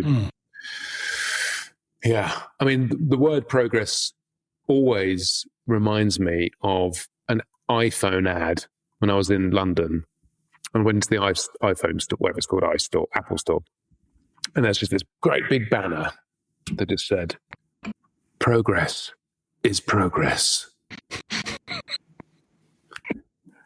And that, for me, sums it up. Progress is progress. Exactly what I just said before that statement. There you go. And it's just it's just about shit. So I think an iPhone probably would be my answer. Yeah, I mean, it's I think it's fantastic that with technology and social media, we now have access to the world. We have access, and not just to the world that the powers that be want you to know of. You know, you have access to normal people like you, me, your mum, your dad, your mates. Anyone that's got a phone now has the ability to just get on there and give their view and say, this is what life's like for me. This is what my country, this is what me as people, this is what we're like. I think that's fantastic. It's gone too far now, because it's just like, I used to love, I loved YouTube and social media because it was raw, and it was that. It was, maybe I was just ignorant in the early days, but it felt like it was unfiltered, real access to people. It was. You're not ignorant. It was, yeah. Now, traditional media has now caught up and is aware of that power. And it just feels like a lot, I don't, especially with AI now as well, it's like, I don't believe most of the stuff that's put in front of me. And I find myself having to question, maybe you should, maybe that's a good thing that you question everything that's put in front of you. But it's fucking exhausting, isn't it? But then don't you think the magic of that will be that people get so exhausted that they just go, I'm going to go for a walk in the woods with my family. Yeah. There's more and more people turning this off now. You notice that? I'd love to get a burner phone. I just want to get a burner phone and have a conversation with someone. Yeah. Nokia 3310. Let's go back to that. Absolutely. The Matrix banana phone. Done. Oh. But this is life now, and I like the fact that I can reach my audience and I can engage with them just by, I walk every day. I take the dog out in the mornings and you just chat away when you're on the phone, similar to what you're doing, and occasionally, if I've not done it in a while, but I get on the rower and I've got a trim teapot thing to try and get people to just do something, just move in the morning. Because I've felt the positive impact that has on me, mentally and physically. What a difference that is in the morning. Like you said, you just get up and do something, anything. Yeah. You've achieved one thing. Exactly. You've already achieved it for the day. You've already made a success. Yeah. Yeah. And I think that's brilliant that social media has that power. But it's like, it's fucking yin and yang with it, isn't it? It's like there is this, I think there's a massive dark side to it and a really bright light side to it. It's like, I suppose because it's so new, we haven't found that sweet spot, that balance yet. Yeah. I mean, I guess being the most relaxed approach to it all would be, what's meant to be is meant to be. And maybe these difficult conversations are happening because it's something to engage your mind with and think about and, investigate. So I don't know. You could just go, we could all be engulfed in flames tomorrow. So happy days. Get the marshmallows. Yeah. I've just seen Two Bob's second question. I fucking love this. This is awesome. Yeah. If time itself is just another dimension in space-time, why do we structure our lives as if we're constantly running out of it? I love this shit. I could talk about this sort of stuff all day. Same here. I love it. And it reminds me of a funny, you have to be there, but I was having this exact conversation with my girlfriend the other morning. We stayed up, we went camping and just talking shit and about this type of stuff. And I was like, yeah, exactly. Tell a bird it's Sunday. And it was just like this funny thing because the animal kingdom, like try telling an animal that it's a particular day of the week. It'd be like, what the fuck are you on about? It's like, yeah. Human beings are the only ones that have made this thing time. And time is it's one of the biggest. This is a lot of the books that I mentioned in that video, the Eckhart Tolle one, Power of Now, a couple of other ones. The whole concept of time is man-made because the only time that is ever is now. Like that's it. There is no like anything that ever happened in the past happened now, but then, and anything that's ever going to happen in the future happens now. It's just then, right? Mm-hmm. So yeah, that whole, I find it fascinating, and it's a bad human trait to it's a modern human creation that we run our lives by this thing called time. So, and it makes the now even more valuable because that's the only thing that really matters. But then, is that not what has made us humans what we are and where we are today? Is that what maybe helps differentiate us from the rest of the animals on the planet? The fact that we do prioritize certain things and we have done so. No. I don't think so. But then I don't. Here we go. Hang on. This is the Baileys talking. Yeah. But we're aliens anyway. I think genuinely there's a high argument. There's a really good argument that the human race, because we're not like anything else on this planet, is actually not from this planet. Like there is a good. I think there's a. I could just debate that again. I'm not saying that's the truth. I just find it a really interesting concept that would be that I'd love to be able to debate with someone to go, well, prove that it was. Oh, well, historians have found this. Yeah, but we all know that the media and everyone lies and all that stuff. So why wouldn't historians and archaeologists lie because of the same powers involved? And But actually, I think it's a really convincing argument that we came from the planet. And we're saying this about historians and scientists have said this and said that. Yes, but history and science is being proven wrong every single day by new findings and stuff that we're finding out. And it's like, well, maybe that isn't actually correct. And oh crap, there might actually be a different reason for this or for that. It's a fascinating time to be alive at the moment. I do, because you can just sit and listen to a podcast, can't you? And someone comes on there, who could be a crackpot. They might have smoked too much shit, but they open their mind and start talking about stuff, and you think, Jesus Christ. Then a physicist, Brian Cox, will come on and just start actually telling you about known physics about stuff. And even he's like, we can't explain that, but here's the magic. This is my favorite thing in that field now, the science and let's call it, I don't like this word particularly, but spiritualism worlds, right? This whole quantum physics is a really good example of this, where there's unexplainable things that science is trying to explain, and the spiritualist stuff guys are like, well, yeah, that's because there's energy, this, that, and this. And the spiritualist and the science guys are going, no, you're talking shit. That's rubbish. You can't prove it. But I think that there's going to be a convergence of these two fields soon, very soon, because like dark matter and all of these things that we can't explain. I think you could, if you looked to the ethereal Lord of the Rings world, you could at least find theories which would explain that. And then I think there's this, that's my favorite topic at the moment, is the crossover between these two fields, completely other side of the spectrum, science, fact, spirituality, faith. Like it's completely the opposite. Yeah. But I think they can help each other. It's my favorite bit. Yeah, I'm going along those paths at the moment myself as well. I've never really been a person of faith. I've never been a religious person.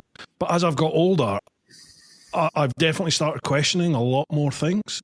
And I'm still not religious, but I've started reading like David Suchet, the actor? Yeah. David Suchet. He has done an audiobook of the complete Bible. I don't think the Book of Enoch's in it. I haven't got that far. But there's like 3,000 chapters. I think I'm at chapter 300 and something at the moment. And I never read the Bible, didn't know anything about it, just what people have said in the past. And I was just like, do you know what? I'm just going to, audiobook. I'm out walking the dog. I'm just going to listen and let's just see. And I mean, I'm a little bit confused at the moment because I was brought up to believe that, that if there is a God, then he loves everybody and he's very forgiving. And no, not at the moment. At the moment, he's killing everybody. Anyone that doesn't agree with him, he just kills them. He's had 2 bottles of Baileys and he's absolutely... Oh, yeah. So I'm waiting to see where the plot twist comes in this. But, I just find myself much more open now as I'm getting older. Maybe it is because I'm getting older and life just life throws, you lose parents, you lose friends, you lose family. You do start thinking to yourself, is this it? Is there more to life? Is there anything out there? And they're fantastic questions to ask, surely. But it's like I don't know what your experience is. I've seen a fair few people pass away now, and there is a definite. We're not there. When you die, it literally is a vessel. Like the person's gone. I even saw it with my own mum. It's just. There's just a body there. The person isn't there anymore, and it's like it does make you think. Well, where do you go? What happens? Because physics tells you energy is conserved. It's always conserved. So where does that go? What happens to it? And I'm fascinated by that. Really. Yeah. I love listening to people that have various theories and philosophies on it. Who knows? Who knows what's right? Pass. Yeah, I mean, I love all that stuff as well. And I think, again, I'm not religious. I don't follow a god, but I think a lot of the core of a lot of the main religions is all pretty similar stuff, to be honest. Yeah. And I think, but I absolutely believe in energies. I absolutely believe in. I'm actually I'm such a loser. I'm actually there's a healing technique called Reiki. So I've done I'm level 2 qualified Reiki healer now. Really? Yeah. And I'm going to do my master this year. It's, to be honest, anyone can pass it. It's not a difficult test. But I absolutely, because since my experience, I feel different. I can feel different things, and I'm convinced there is more to this energy thing. So, I'm so convinced by the experience that I had that I know it. I just know it. So, and if people disagree with me, that's absolutely fine. Don't care. Brilliant. But because of that, I'm so much more open to what the human soul is, what that is, what happens when you die, all this stuff. And I find it incredibly interesting.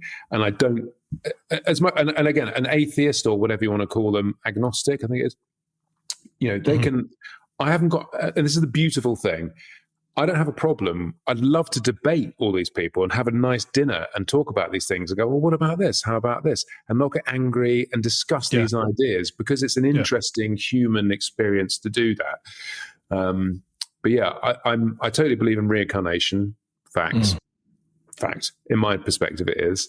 And I believe in energies. And I think once you understand, or energy as a word, it sounds all very hippie and stuff, but there's forces at play that science cannot detect, but you and I know they're there.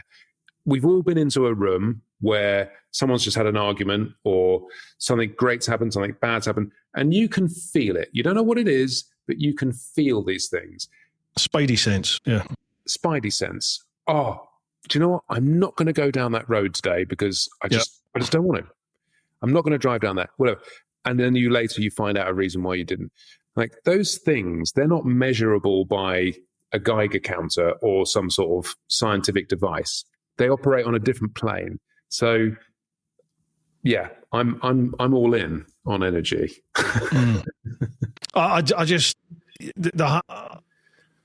I'm saying there has to be something more to it. There doesn't. We could just be an entire fluke. We could just be a bunch of cells on a rock hurtling through space with no purpose whatsoever. You do your time, you're done. That's it. We could all be in a VR headset with the fucking wires in the back of our heads. The simulation theory. Jesus Christ, yeah.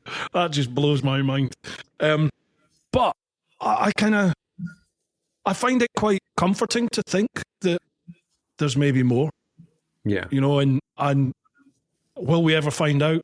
Well, maybe one day we will. Who knows? But I get why people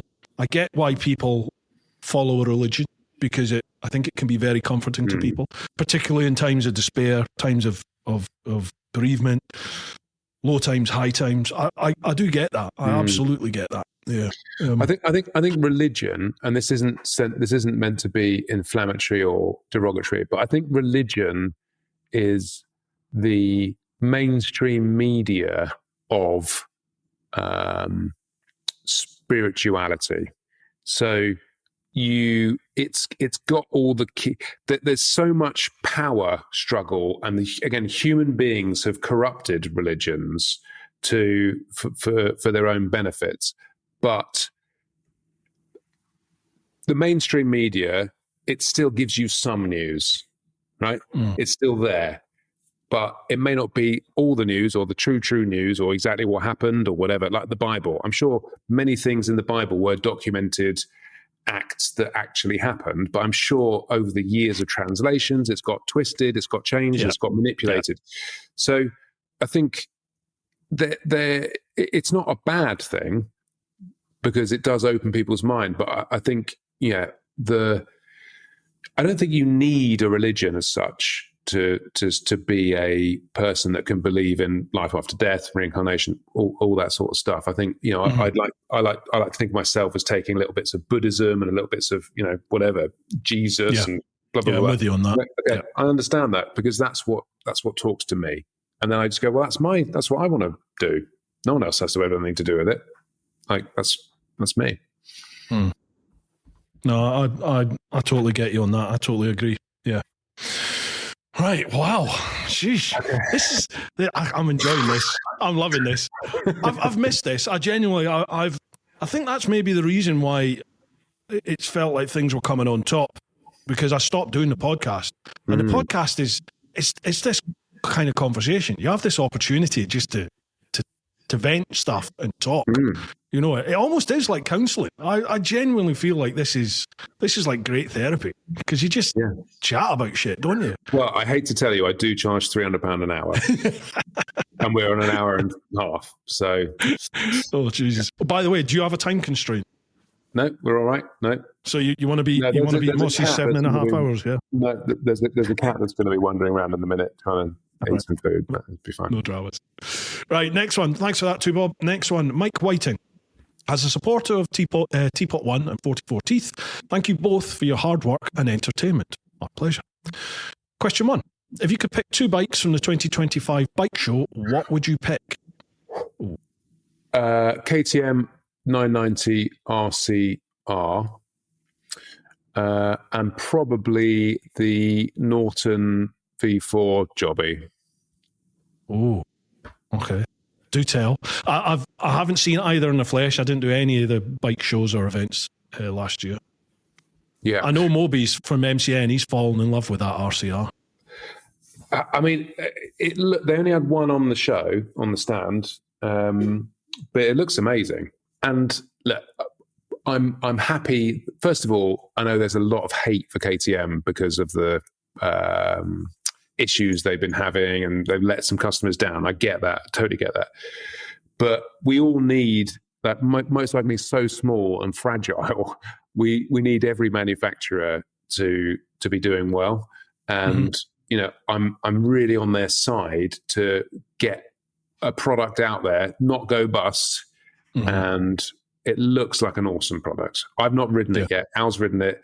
We've actually got one from KTM, picked it up on like 2 days ago. So we're filming with it tomorrow, funny enough. So although it's -6 or something outside, so I don't know if we'll ride it. We might just do a walk around tomorrow. But yeah, so and I think it looks amazing. Now I totally get that. It's an unsaid via manufacturer in the industry pushback to these new super sports 900cc bikes. Like, we're 900cc bikes. That used to be a super bike. There's nothing you can do about it. Like, it's a EU thing. That's just the emissions. That's what everything's happening. So I miss the 1000cc's. I love that. Otto, get down. Get down. Sorry, my cat's on the... Did you hear that? Did you hear that? God, she's gobby, isn't she? Yeah. I miss 1000cc's like anyone. But I do think, having ridden the Panigale V2 and the R9 on circuit this year together. It's such a laugh, such a good time. I think if you can detach yourself from wheelie waving superbikes, which are amazing thrills, like the fun element of these bikes, that super sport sector is really engaging. It's really engaging. I've not ridden the KTM yet, but we dynoed it. I'm not going to give the result away, but it's quite pokey for what it is. And I just think it just looks like an absolute riot. And it looks like a MotoGP bike. It's super cool. I love it. I think it's great. And it's, big inverted commas, cheap for what it is. And also KTM said they're never going to make another super bike or sports bike. And they have for the road. Yeah. Well, there was such the old RC8. I mean, it was just, it was such a unique bike, awesome, wasn't it? It was amazing. What an amazing machine that was. And then when it went, there's just so many people wanted that to come back and to see this. New, is it 9? Is that what it is? RC9? Is that right? Is that what it's called? The KTM 990 RC Space R. RC Space R, right? Yeah. RCR. To see that coming back, it's quite exciting. It is exciting because it almost felt like the death of the sports bikes, and seems to be a little revival coming back. We'll see. What's the Norton like then? Because I loved the V4 when that came out a few years ago. I saw that at the show. Yeah, so I think the old one pretty much had the Aprilia engine in it, whereas I think this one is I don't know whether it's Norton that makes this. I don't know. I'm getting complicated, but yeah, it's updated motor. It's just the design of it. I think looks really attractive. I will say though, in the pictures of it, you know the one I'm talking about. Was it the Manx R or something? Manx R. It's just got this really the tail light's got this really nice retro designed stripy lines. The bodywork looks. There's no fuss on it. There's no you look at again KTM, Yamaha, Kawasaki. They've all got faces like they've like a Stranger Things demogorgon thing. Yeah. Looks like a Triffid, doesn't it? Everything's got wings now. Everything's just all up. And it's so nice to see something which is sleek and pure. So I love that. I will say in the flesh, it does still look really good, but it almost looks too sleek and, sparse. Maybe, but maybe they chose some bit of a strange colours. They had some weird lilacs and minty green things. But I think, I think those two, I'm looking forward to getting on board for sure. He's got an interesting second question here. Is there any bike kit that stands out for you for 2026? Kit. That's interesting. Yes. What, wearing kit or bits? Anything, I would imagine. Anything from stuff that you wear through to stuff that goes on a bike or you use with bikes. What do you think of these new head-up displays that certain helmet manufacturers are trying to bring in? I mean, they tried a few years ago, didn't they? What was that one that... This is about 10 years ago now, I think. Chase on Two Wheels had one. Yeah. What was it called? I can't remember. I know the one you're talking about. You know the one. And it was sort of everywhere and then just never happened. I mean, head-up display, I mean, Jesus Christ. I struggle on a winter's day to see anything via, like with steaming up lid and pin locks. And so I think a head-up display... I think that... First of all, I don't think I'd actually be interested in the data. Like, what's it going to tell me? I hate modern cars that have got too much screen time. So, on a motorcycle, I don't know what information it's going to tell me that I need to know particularly. So, yeah. I mean, there's an argument to be had on superbikes when you've got a sat nav on and you're on a tank bag and it's really difficult. Your head's going up and down, but. Yeah, don't know. Just buy a GS. Just buy a GS. Everyone, by the way, everyone watching this, you will get there. You will once you're true to yourself, you will get there and buy a GS. There's so many people that are just so stubborn. They will never experience the sheer joy and ease of riding. And not just the GS, any modern adventure bike. Find one that you like, but they're just. Just so accept fast. it. Like Just they are, get one.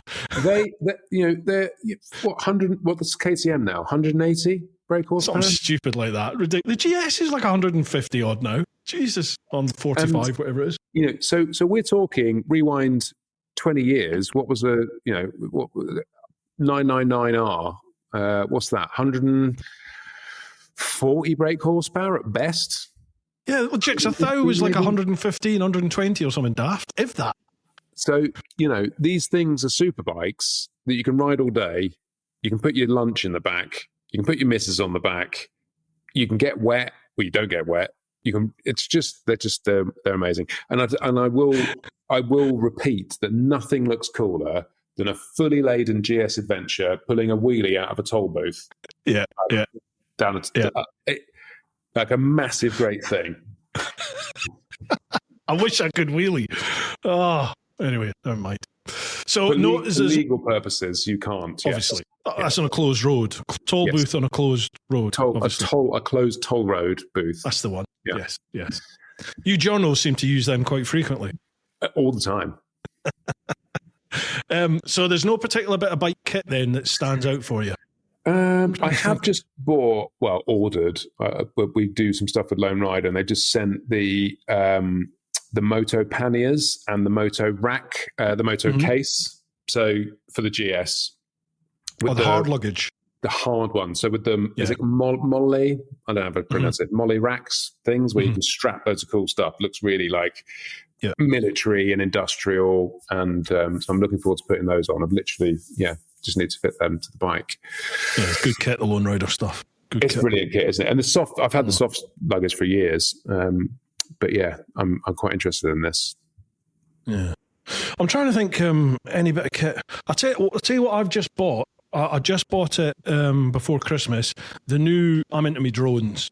And I bought the new Insta360 one, the anti-gravity A1. Right, okay. Yeah. I bought that. So I was using that out in Gran Canaria just before Christmas. That's quite exciting, that. Unfortunately, you have to wear the goggles. So you're wearing the goggles when you fly, and you've got a little hand controller. So you look a complete muppet. Some of the boys took some ride-by pictures as I was stood there, and you do look like... I just look like a fat old man. With looking at VR pornography. Yeah, exactly, yeah. but the footage that potentially you're going to be able to obtain in the bike sphere with that's quite exciting. It's not got great range, it's line of sight stuff really, so the second a tree or a mountain certainly gets in the way, so if the bikes go around the mountain and you're going to lose contact. But the ability to just... You're wearing the goggles, so you're where the drone is, and you can literally sit above somebody. It doesn't go overly quick. You're only talking 30, 35 mile an hour, maybe 40 at a push at the moment. But it's a lot easier to navigate and fly safely because you're there. You're seeing what the drone's seeing. Whereas, when you're way over the other side of the valley trying to fly,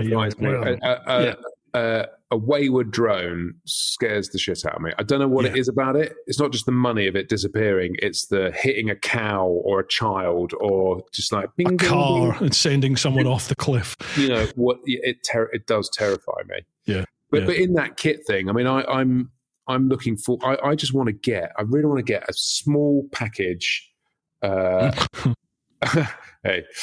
kind of everything. I really want a small package that I can take away. And I've actually just moved to DJI cameras, the action cameras.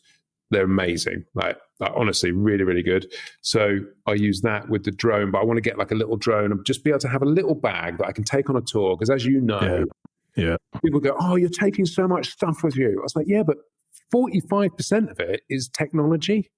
Because most people who go touring don't have to record it and take a laptop and edit in the evenings, and then you need hard drives and dongles and all this sort of stuff. So I think this year I'm looking. Really want to do some good tour videos this year, and I want a little really small compact package of drone, helmet camera, handlebar camera, easy to edit, bang, and get that done. Because technology is evolving all the time. Yeah. Because I've been wondering if I can just use a 360 camera, because if you've got a 360, you can obviously point it wherever you want. Yeah, but the picture quality's still not there. It's still not quite, there. Is it? And, No. and there's something about the action camera attached to your helmet, which is POV stuff, which is good. Yeah, definitely. It just feels better. So I agree with the DJI. I mean, I've been using Insta360s for a while now. I've used the Ace 1s and the Ace 2. Been using the Ace 2 for about the last year and a half or so. And I preferred the Ace 2, but then I bought the Action 5. I had the Action 4 and then I bought the Action 5. I think I'm starting to maybe favour the Action 5 now. And if I didn't record the comms chat like I do when I'm away, if it was just me and my mic, then I would be DJI all the time, because that wireless mic is just fantastic. And it's with amazing, the 6 now, there's a bit of a delay, and you can't just use it on what you call it, quick shot style. With the Action 5, you still can't use the mic with quick shot because the mic won't connect. You have to turn the camera on, connect the mic, and then just leave it on, and then stop recording as you go, but leave the camera on. The Action 6, you can use the quick shot now, and it connects straight away. We just leave the mics running because the battery consumption's so low, they'll last 48 hours anyway. So just tell it not to turn off, and just Oh, so do you use your audio in the timeline when you're editing? Do you use the mic as like the main file and then attach all the video to that, sync it all up as you go? Well, no, because with the Action 5, so you got that's linked to this, for example, which would be in my helmet. Oh, so it's only recording the audio when you record. Yeah. Yeah. So, and then it's just goes into Gotcha. So, Gotcha. Yeah, the joys of editing timelines. Yes. Anyway, next question. Let's do this. If money was no object, where would you go for a budget bike battle, and on what?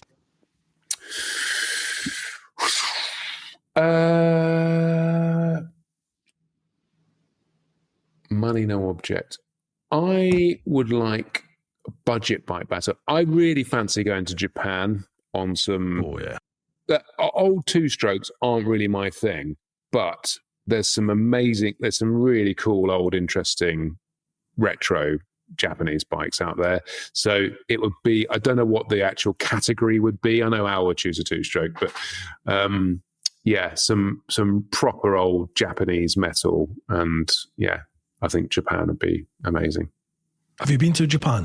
No, really want to go.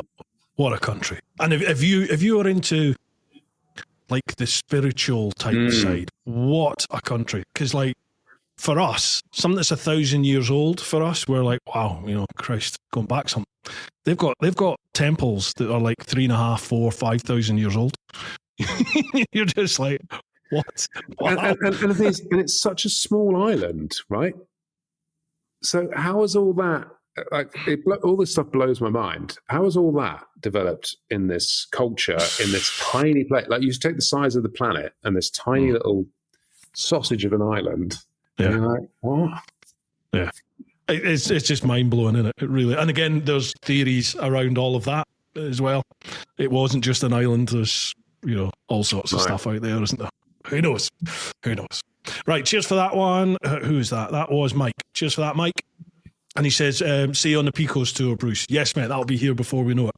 April, Picos. we're off to Picos. That's the mountains in Portugal. Yeah, that's what they call like a mountain range. Yeah. It's called a Pico, yeah. Rob Shenery. Question, where's Boothie? Don't see him that much in 44 Teeth other than the BB battle. If you don't want to talk about this, I can cut this down. No, it's fine. He's just embroiled in kids and stuff like that. Life. Babies, and he lives in Scotland. So does he? Yeah. He's seen the light. He's seen the light, yes. So it's a very boring answer, but that's the answer. We'd love to have him down here more, but he's thing is to travel down. It's like let's make the most of it. You got to come down for a week or 2 weeks, and partner's working and time off and blah blah blah. Blah. So yeah, it's the practicalities of it all, isn't it? Unfortunately, it is a boring practical answer. Yeah, gotcha. Tim Masters, appreciate you may not want to share too many details, but how did you fall in love with Vines and out of love with Barnstormer? Again, don't need to answer this if you don't want to. I will just say there's a reason I travel a 50-mile round trip to Vines and not the other one. Gotcha. I'm kind of in the same boat because I'm like 80 mile for where I go. So yeah, service is good. Customer service is good customer service. And when you find it, you're prepared to go the distance. Yes. Yeah. I mean, look, things change over the years. You know, I did a lot with the other one, and yeah, it's sad. Actually, it's very sad. But you know, there we go. Things change, people change, and embrace the change. And I'm, you know, much happier where I am. Fair enough. Enough said. Joe Gasparini. This is my first Bru Time question, but I'm an avid listener and long-term patron. Thank you very much, Joe. Can I first thank you both for helping me deal with my own mental health issues? 2 questions for you both. 1, do you find it more beneficial for your own mental health to ride in groups or solo, and why? I'm not really a group rider. I'll start. I find it, I don't know, maybe two people, cool, love it. Chats with your mates, maybe 3, you know, but anything more than 3, I start getting a bit overwhelmed. So, yeah. But I wouldn't do that unless, I mean, I suppose you do it for your mental health because you're having fun with your friends. But I think, you know, there's certainly, and I'm sure you felt this on your round the world tour, like when you're on your own, there's a challenge to be met and you're constantly punching at the outside of your comfort zone, like forever. Yeah. That's what you're doing every day. And then you're like, oh, I don't like this place. Right, I'm going to go to the next place. You're just sort of in this constant, not survival state, but you're kind of, you know, just doing it. And then there's a great sense of reward at the end of a challenging thing. So I would say not even to work stuff out, but I think it's good for your mental health to put yourself in situations that you're uncomfortable with, to train yourself on how to deal with them. Mm-hmm. You know, and I think the less you practice something, the worse you're going to be at it. So if you struggle with things, put yourself in situations where you're going to struggle, because the more you put yourself there, the more you're going to figure out how you best deal with it, is what I'm saying. I totally agree. I think I would prefer to do solo travel. I really do enjoy solo travel.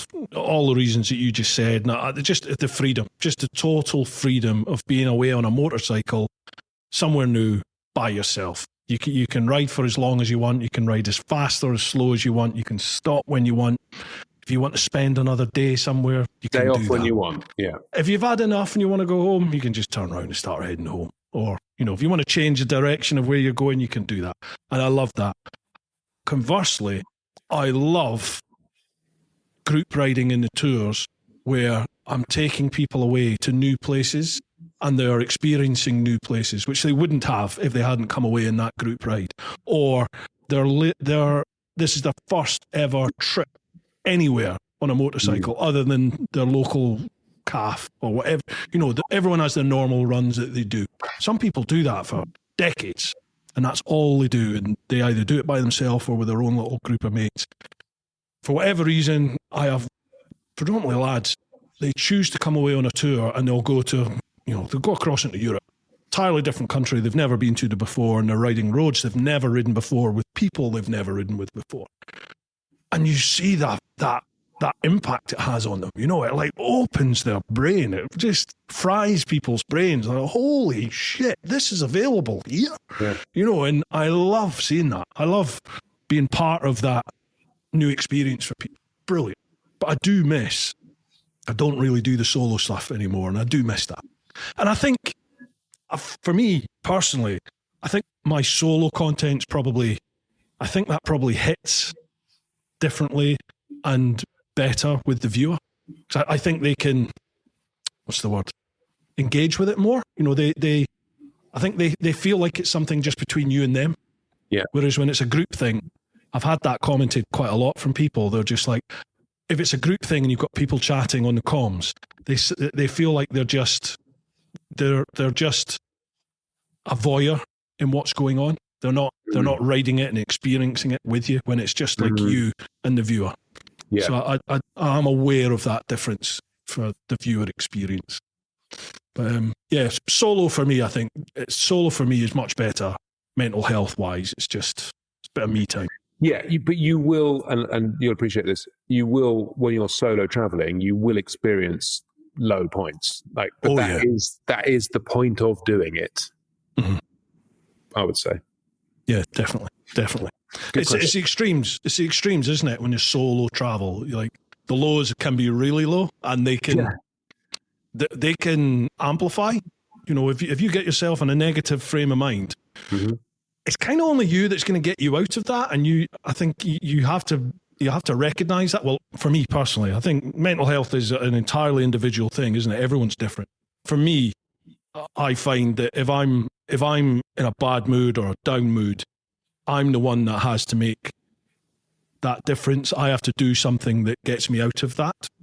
Yeah. Whatever that is, I still don't really know. It just happens eventually. But I'm the one that has to make that decision to stop it. Or maybe it's not that easy. It's not that easy, is it? But I'm conscious it's me that I fix it. So yeah, but it's your lesson to learn. That's how I see it. Here's the thing you keep struggling with. We're going to deliver it to you again and again and again until you figure out how to solve it. Or you do what I did for a long time. Chuck it to the back. We'll deal with that another time. And people can have decent lives like that. That's whatever. But it does come to the fore. You know, I've since leaving the old bill, stuff that never bothered me at all. It rears at some point. Shit will rear its head, and you have to deal with it. However you deal with it, you know, like I think these days there's no shame in going to get a bit of help if you need it. You know, I've not as yet, but things like dealing with my mum passed away, I never ever dealt with that, and it ate at me. It just ate at me. I couldn't talk about mum without the eyes going and the throat going, and although it's kind of doing it at the moment, but I've not got that grief that was just there. And I had these two lads on the podcast, two chaps from a channel called Riding Through Grief. Sadly, those two lads lost their wives to cancer, and they sort of found each other through that grief. You know, they were just two lads that started channels just to talk about what they were going through, because they thought, well, Christ, there must be other lads out there that are going through this. And they started this thing, and I had them on the podcast, and we just talked about stuff, and you know, the tears flew and they flowed, but it was like this massive weight, a huge weight off the shoulders, you know, and like I can talk about that sort of stuff before, whereas I just couldn't previously. And that's really important. Like that point. Whatever, I don't. People say, "Oh, you've done a lot for mental health," which is great, and I'm hugely grateful that if I've helped anyone, then that's fantastic. But I never set out to do that as a goal, saying I know how to behave or conduct your life. All I've ever done is said, "Hey, I feel like this sometimes," with the only aim of letting someone else know that it's like everyone feels like that. Don't worry about it. Like, just don't worry about it. Do you feel a bit shit? Yeah, I feel a bit shit. But we love motorbikes, so let's go and have some fun. Like, that's often all that needs to be said. You know? Yeah. It's to know someone else is going through this, and it's not, you're not a freak. Yeah, you've got permission stuff to be able to talk about it if you want. Yeah. Absolutely. Permission to talk, plug. Yeah, that was a fantastic thing. The amount I got, I bought one of those stickers, put it on my lid, and the amount of geezers that came away on tours or just bike events, and they'd see the sticker and they'd come up. Mate, it worked wonders. Absolutely worked wonders. Yeah, I've got bigger plans for that coming, but I just need to to try and get on with it. It's another thing, isn't it? It's another thing, but it's really important to me. So it genuinely is really important to me. So yeah. Right, Joe's got another question. Would you rather only ever ride motorbikes again for the rest of your life, but with no more hanky-panky sexy time, or the other way around? So you're riding motorbikes, but with no hanky-panky, or is it hanky-panky and no riding motorbikes? Well, Joe, I'll answer this. I'm married, so it's just really riding motorbikes.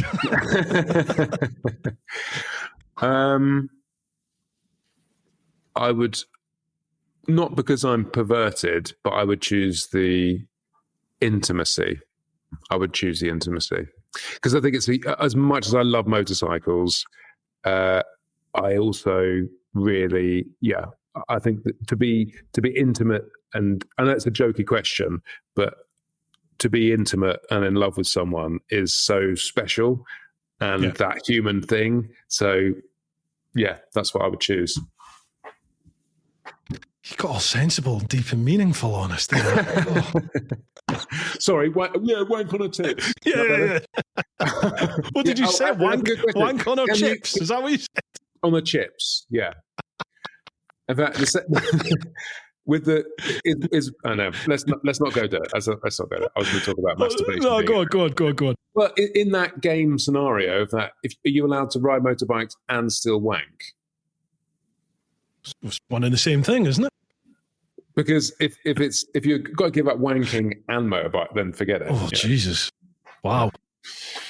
Anyway, next question. Very good. Now, that's a talking point. Save that one for down the pub, folks. Yeah. Or Sunday dinner, round the table with the family. Absolutely, yeah. Conversation starter. Sam Meadows, what a great start to the return of the podcast. Thank you, Sam. As others have more than likely asked mental health questions, I'd like to ask, where would Chris see himself without motorbikes in his life? Have they been a literal life saver? Massive thanks to both of you for being so open and honest about life and the struggles we all deal with at one level or another. Good question. I'd probably be wealthy, happy, loads of nice cars. I don't know, and I think it's impossible. And it's a question, a sort of theoretical question, but I think it's also impossible to make those. I don't know what would have happened. I sometimes, if I think there is a plan in life for anything which I do believe there are, things gifts are given to each of us to be able to get you to do whatever that you need to do in your life. And I think just the way my life worked with the sort of creative graphics background that I've had, all of it sort of culminated potentially, you could look at this potentially as a journey and a path to reach a load of people, like blokes on bikes who feel the same as me, to reach those people and be able to help them. Like I could map my journey and go, why did I study design? Or editing or post-production, or how do I even have this accent, which is easy for lots of people to understand? Simple things like this, to get me to the point to spread a message, to be able to communicate ideas to people which may help them. I think that gives me more joy than riding motorbikes for myself sometimes. So I think, the question itself was somewhat of a, lowbrow question, but I think I would have got to this place anyway, because the important bit would have been the communication rather than the motorbikes. It's that old saying, isn't it? What's meant for you won't go by you. It's like, yeah. What your path is your path, isn't it? I do kind of believe that, but I don't think your path's set in stone. No. I think there's lots of opportunities will be presented to you in life. Might not feel like opportunities at the time, and it's up to you and how you deal with them at that time it just determines what path your life takes, doesn't it? And just because you're going down that way doesn't mean to say that you can't turn left, you can't turn right, you can't turn around and go back. Doesn't matter. Yeah. I see it as, and I've contemplated writing a little book about this at some point in my life, but it feels to me it's like it's a video game, right? And you can choose to play it on easy, medium, or hard, right? And I think before you come into this life, you get given that choice. You choose the things you need to learn. You choose what level you're going to play on, and you see people in life who and hang on, let me just rewind a second. If like a magical wizard came to me and said, right, Chris, you can have a life where it's an all right life. Like it's decent. You'll get by. It'll be okay. You'll be all right. Everything will be fine. But you're not going to be particularly special, and you're not really going to achieve anything. Or you can have a life which is going to be really difficult at times. You're going to really suffer. You're going to have some pain. It's going to be tough. It's going to be tough, but you've got a chance of being spectacular. I know I would choose the one with a chance of being spectacular. So that to me is you choose to play it on easy or you choose to play it on hard. And so when I'm having a shit time, it's like, well, I kind of, it helps me go, well, actually, I probably would have chosen this one anyway, this version of me, because it's the hard one. And I want to play a video game on hard and feel the satisfaction of completing that level. So, so when you bring it back to the video game thing, you go through these challenges in life and you will have big things like a divorce or a death or whatever's happening in your life. That these end of game, end of level baddies that you need to keep practicing and keep figuring out how to beat. And then eventually you'll beat them. And then you have a big life. Then you go on to the next level. And then you'll, go through the normal bit. And then you'll get to another bit. And then you then have another difficult challenge in life that you need to get through and beat and work it out. And however high the levels go, it could be an infinite number, I don't know. But you'll just get to that level and that's your level you got to. The next time round in life, you'll start at that level and then you'll go up if you manage to make it. But if you don't manage to complete a level in your life, that's also okay. There's no time limit. It's like an infinite, I feel it's a potentially cyclical system if you're into the matrix type argument, matrix type theory of life. So it's just like a video game that you just play, you learn, because you're not going to, I can't remember this quote I wrote, but it was fantastic. I'm too drunk now, but it was really good. It was basically about learning, like you have to, in order to win, you've got to learn how to lose first, right? Because like, let's say you're playing someone who's really good at tennis. You've got to lose hundreds of times to be able to figure out how to beat that person. So you'll only beat that person by learning how to lose well. You can't go, I lost, and just throw your toys out of the pram and not go again. Yeah. No, that's how I really do like that sort of Zen attitude to things. I really do like that. It must be strikes me as being very liberating. Like almost like the pressure's off. It absolutely is, but just because I say these things, it doesn't mean I still don't get caught up every day with the human brain going, you're such a dick. Why did you say that? Oh, God, and criticize your self-critical. But you got to give yourself a break. It's a lot easier to say this to someone else than it is to myself. Oh, but, yeah. I'm getting there. I found I'm not quick. I can easily give my friends advice when they ask it, and it makes real sense. But I probably don't take that on board myself. You know, I do find myself sometimes going, "You twat, that's what you need to do," and it's hard. It's hard. Yeah. It's hard to do that. Yeah.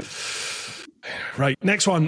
Morris Haggerty. Hi, folks. Happy New Year to you both. Happy New Year, Morris. Love the budget bike battles, but have you ever considered formatting it so you don't ride the bike that you bought and prepared? I.e., Chris buys and prepares a bike for Al for Boothie, and Boothie for Chris.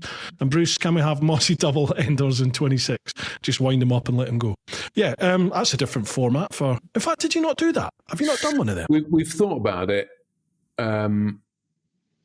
And it may happen, but it hasn't, the time hasn't been right just because it hasn't, not because of a particular reason, but I think when the format starts getting tired, then I think it's time, okay, now we're going to introduce, which arguably, everything needs a change and an update now and again. But, I think the next important thing, and we've said this publicly recently, so I'm not giving anything away, but the next one we're going to try, like almost the last one almost broke us. Like we did not organize it well enough and we released it too soon. Then we had some issues. We didn't plan very well going to Morocco. We had some legal things and it just, the talk about pressure cooker of like content build up. And then, you're trying to sell a cinema tour off the back of a product which you haven't built yet. And it was really difficult. And then we had some really difficult problems with the certification with the British film people. And honestly, two days before the first event in Birmingham, I was seriously thinking we were going to have to cancel the entire thing and refund everyone. And it's pressure like that was bad. So to combat that, and I think this will be a better viewer experience as well, is we're going to actually do everything as a flyaway. So we're going to go away in secret, shoot everything, do everything, get it all in the can, figure out what we've got and what that story is as we go, without it already being in the public sphere where it's like, oh, when's the next video? Oh, what's happening here? Because you've announced the bikes. Take the pressure off. Take the pressure off, but also here's the event. You'll know as well as I do. Once the sort of hysteria of launch has subsided, it's like, are they still doing that? Are they? Yeah. And it's kind of we want to ride that month wave of high intensity to go and just smash it, rather than dribble it out for it was almost about 10 months, I think, from announcement to maybe even more actually. Announcement to live this year. So but interesting about the debate thing, buying each other's bikes, but I think it would just cause so many problems. We wouldn't even get out of the bloody driveway. It would be, we'd buy each other such shit bikes. It would be like, trying to do everyone's legs. It would just be awful. Make great viewing though. Yeah. We could do a really mini one because it'll probably only have one episode because it will all be over within about 10 minutes. But that cinema format, utter genius, mate. I went, obviously saw you guys at the in the first one that you did. Where did I go? Guildford, I think it was. I went. Yeah. But it was brilliant, mate. Honestly, it was so new. No one'd ever done anything like that. It's awesome. Awesome. But other people are starting to do it now. Fortnine's just done their thing, haven't they? They're race across the world. Hey, look, we're pioneers, Absolutely. Brilliant. That's when you're onto something. Other people start copying, for sure. Yeah. Good. And I hope more people do it, because it's a way of, people engaging with the people they really like. And right back at the beginning of this conversation, we had a chat about people making, content without the community, that emotive connection that you've got with some of your dedicated fans. Being able to do live events with people is an opportunity to connect with those people. There's a lot of content creators, particularly like, I guess, Instagram people or whatever, who, sure, they get millions of viewers, but nobody's going to get off their arse on a January night and drive to Guildford and see them perform. Yeah, because they put a cat video up. It's just not that type of thing. So I'd love more and more people to do that. I think it'd be brilliant. Yeah, because modern cinema's shit as well, isn't it? Let's face it. It kind of is so at the moment, though. Yeah, it kind of is at the moment. It's all just like beige. No one can tell a joke. No one can do anything. It's like, oh, for God's sake. We sound like right misery guys. Right. But again, I mean, just look at the comments that we've got on here. Everybody feels the same way, don't they? That's true. Everyone is feeling the same at the moment. Right, there's only a few more to go, mate, on Patreon, and that'll do us.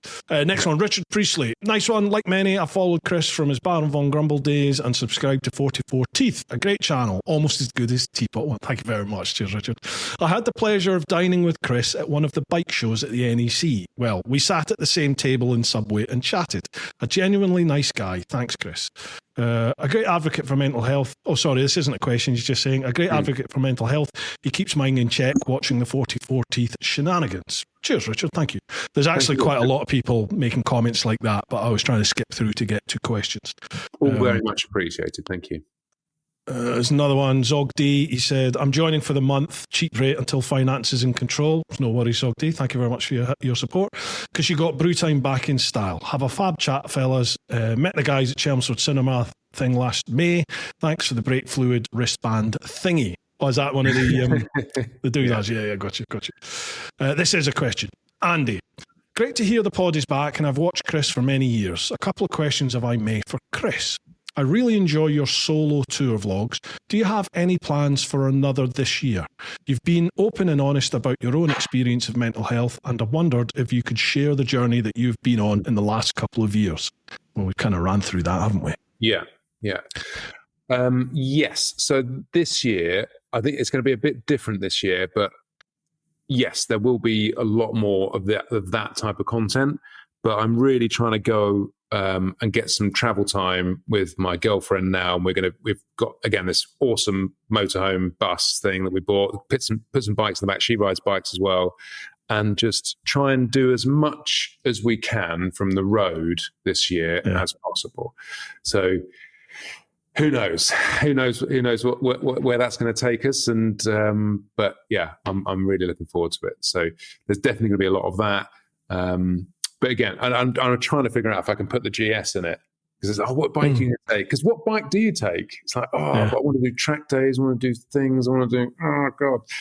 But I'd love that GS. So so do track days on a GS? Come on, you can do track days. I prefer it. I'm actually really seriously thinking about buying a 1300 non-adventure and turning it into like a massive supermoto. I think they're fantastic, those bikes. So I've decatted mine, and I've had it. I've just had it mapped at BHP, just a generic map, not a like a one-on-one on the rolling road thing. Fucking hell, mate, honestly, what a machine! What a machine! It may be negated now because your exhaust's so loud, but some of the really early bikes were so loud, like ticky, cammy loud. Is yours a loud one? I got one of the first in the UK, for a customer one, and it really ticks. But I've put a DNA air filter in, and I don't know if it's just the induction is so loud it sort of quietens it down. But I don't notice that ticking as much. But it's a really rattly engine. 1300 is a rattly engine. Yeah, but it's great and interesting. I've always been a GS adventure man, but I would get the 1300 non-adventure because it's a sporty bike. It's not slow, is it? Mate, it's fucking rapid. Yeah, rapid. It's great fun. Sorry, go on. Yeah, I've had some of the 1300 GSAs away on tour as well last year, and they're there. They're not slow either. No, but they're a lot sort of softer though, aren't they? I don't know how they've changed. It's dramatically different. I find them a lot more. I find the GS Adventure, the 1300 Adventure, rides more like the 1250 standard GS. Yeah. Whereas the 1300 standard GS is totally different to the 1250. Totally different. It's just that slightly. Is it higher? Yeah, slightly higher center of gravity means it doesn't just flop in, which I loved. I loved that about the bike on the tight hairpins and stuff. You just flop the bike in, right? It goes. But it's much more neutral, I find, in its handling, and it just holds a line beautifully. It's just it's so light to just chuck into corners. So it's an awesome machine. Awesome. Yeah, best bike in the world. And it is. And I even quite like the looks, I've got to say. Quite like the looks. Yeah. It's all right. Could be prettier, but it could be a lot worse. So. Yeah, it could be. But yes, so on the videos, yes, I do want to do some more touring stuff. There will be some in the van, but I think I'll set off from destination wherever it is, Italian lakes, and then go off on a couple of day bike ride, do some content, back in the van, drive off somewhere else, do that. That's the plan. Nice. And there's an appetite for that as well at the moment. Again, people have had enough. They want something different. Life, like, absolutely, living the dream. Yeah. Living the dream. Do you follow One Life Truck It? No. What are they called? One Life Truck It. I've had them on the podcast. It's Bobby and Marie Bolton. So long story short, Bobby, sort of our age, relationship came to an end. Funnily enough, was suffering with quite severe mental health, and just thought, fuck it, I am going to drive to Australia and start a new life. Bought himself a big man truck, converted it into an overland vehicle. A man, yeah. There you go. and he hit the road with his red Labrador called Red. Right. I think week 1, week 2, he's in the French Alps up a mountain, and this French lassie turns up. She's out running, trail running, and she's got a white wolf Alsatian dog. They meet, get on like a house on fire. I think she was engaged to somebody, all this sort of stuff. They get on really well. They end up keeping in touch. She eventually comes and meets him further on the journey, I think in France or in another country, and they just hit it off. Amazing. She left. She terminated her relationship, jumped on, and they carried on the journey. Fast forward a year, they're now back in the UK, having they didn't get to Australia. They had to alter the plans and end up going from South Africa right up the west and back home to the UK. They've got married. They've now bought an even bigger truck, which they're converting into like an adventure centre. They're going to hit the road, have other people come and join them. It's a fucking amazing story. And the audiobook is amazing. One Life Truck It, it's called.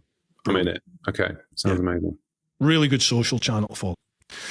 There's another one here from me, from Andy. He says, finally, one for Bruce. Now that the Fort 9 crew have done a round-the-world trip in less than 17 days, which is a little quicker than you, do you fancy a different type of trip around the world?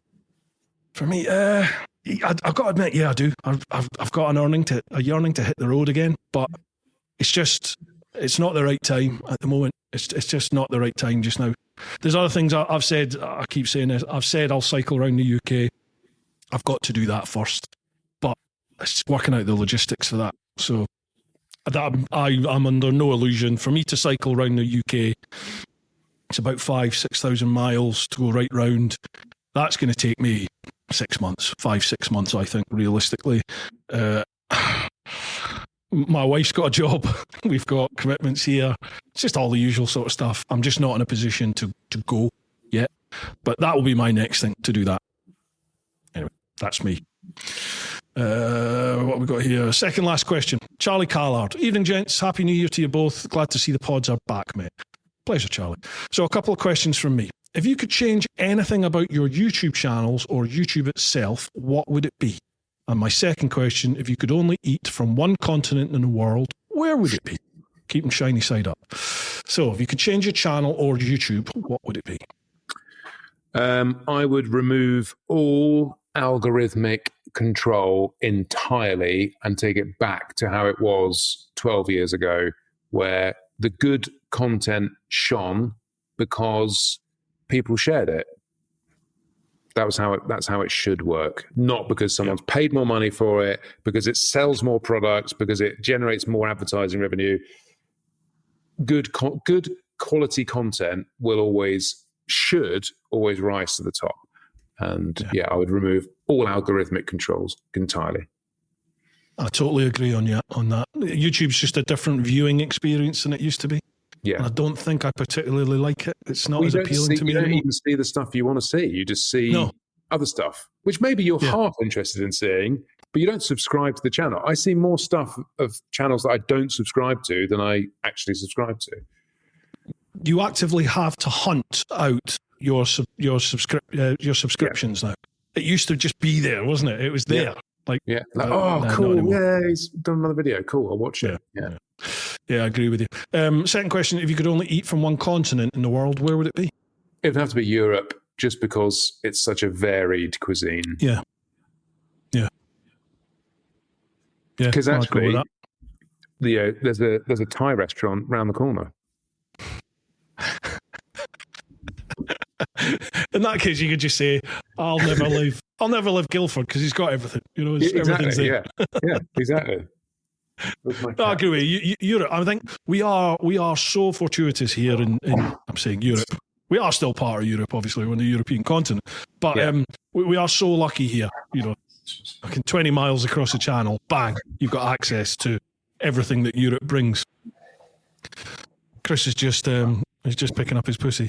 Oh, Hello, Otto. Hello, Otto. Hello, What Otto. a grumpy bugger. Hello. Wow, what an expressive cat. He really was not impressed. No, he's like that. Yeah, the girlfriend brought him, and as in brought him with her. So yeah, I've had to part with him. I like that about cats. Like, cats are just cats, aren't they? They don't what try. Are you doing? Yeah, they don't try and placate you. Dogs are just try and please you, which I love dogs. Will be like, oh my God, what's going on? Oh my God, I love it. Cats are just like, fuck off, leave me alone. Go and lick me balls. Right, last one. Mark from Leeds. What a great guest to kick off Bru Time. Question. Could you talk more on your psychedelic therapy, as this interests me a great deal? I've listened to Sean Ryan talk about it a lot, and I'd love to get your perspective from the British European side of psychedelics. Also, can I send you a set of my top box dividers? Cheers, Mark from Leeds. He's the top box divider man. I don't know if you've seen him on the socials. Right, okay. He makes these things for your top box. I think I have seen them actually. Yeah. He'll send you a set. The psychedelics thing. I guess we've done that. But yeah. I think. Do you think you'll do it again? Yeah. I have done it again. Oh, interesting. Yeah, and it was a different experience, and it wasn't. It wasn't as powerful. It wasn't as much. But then I wonder if I was just being a bit greedy. I think. But yeah, so the answer is I would do it again. I don't think I needed to do it again, and it was from the last experience that was this most incredible, like, wow, like all of this amazing stuff in other planets and everything's like, here it all is. There was a very definite you've got enough, you know enough, you've got enough for where you are. It was almost like you're not coming into the garden today, hang around, enjoy yourself, but it wasn't as a profound experience as the previous one.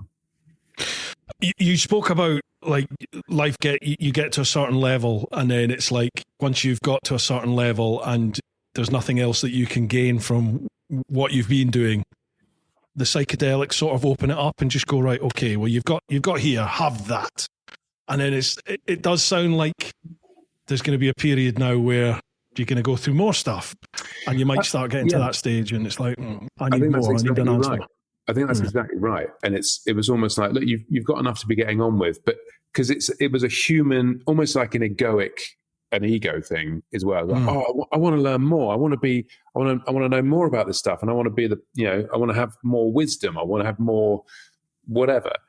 And it was almost like, no, put you in your place. Like you've just been awakened. You've got loads of stuff to discover.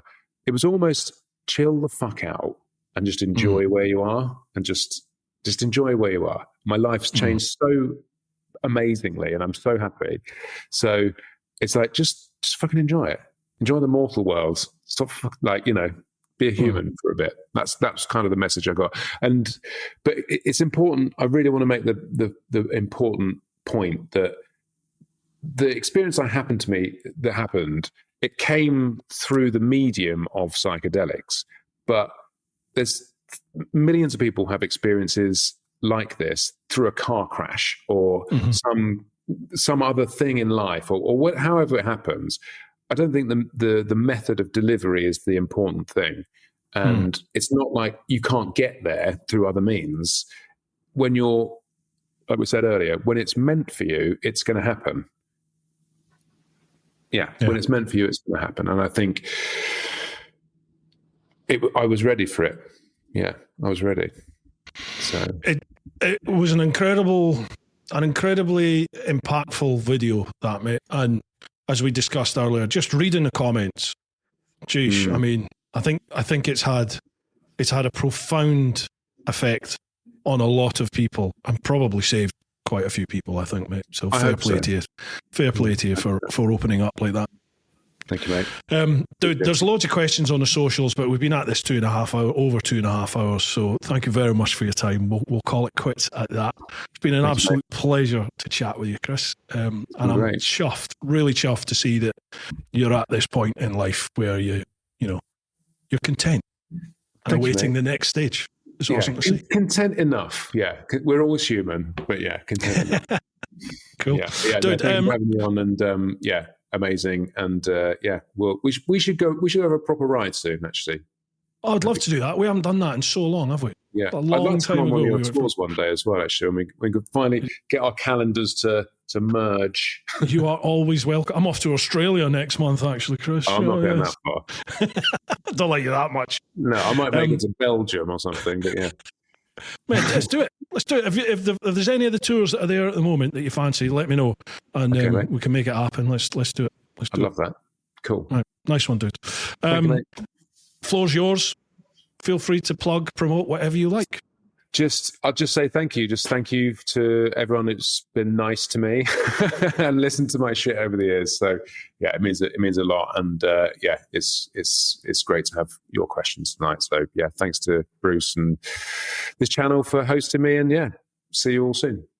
So, our absolute pleasure, pal. Thanks for being open, honest, and being you. It's awesome. Thank you very much. Folks, hope you've enjoyed this one. We're back, baby. Bru Time is back. Keep doing your thing. Look after those that you love. Getting out there whenever you can. But most importantly, live your life. Woo-ah.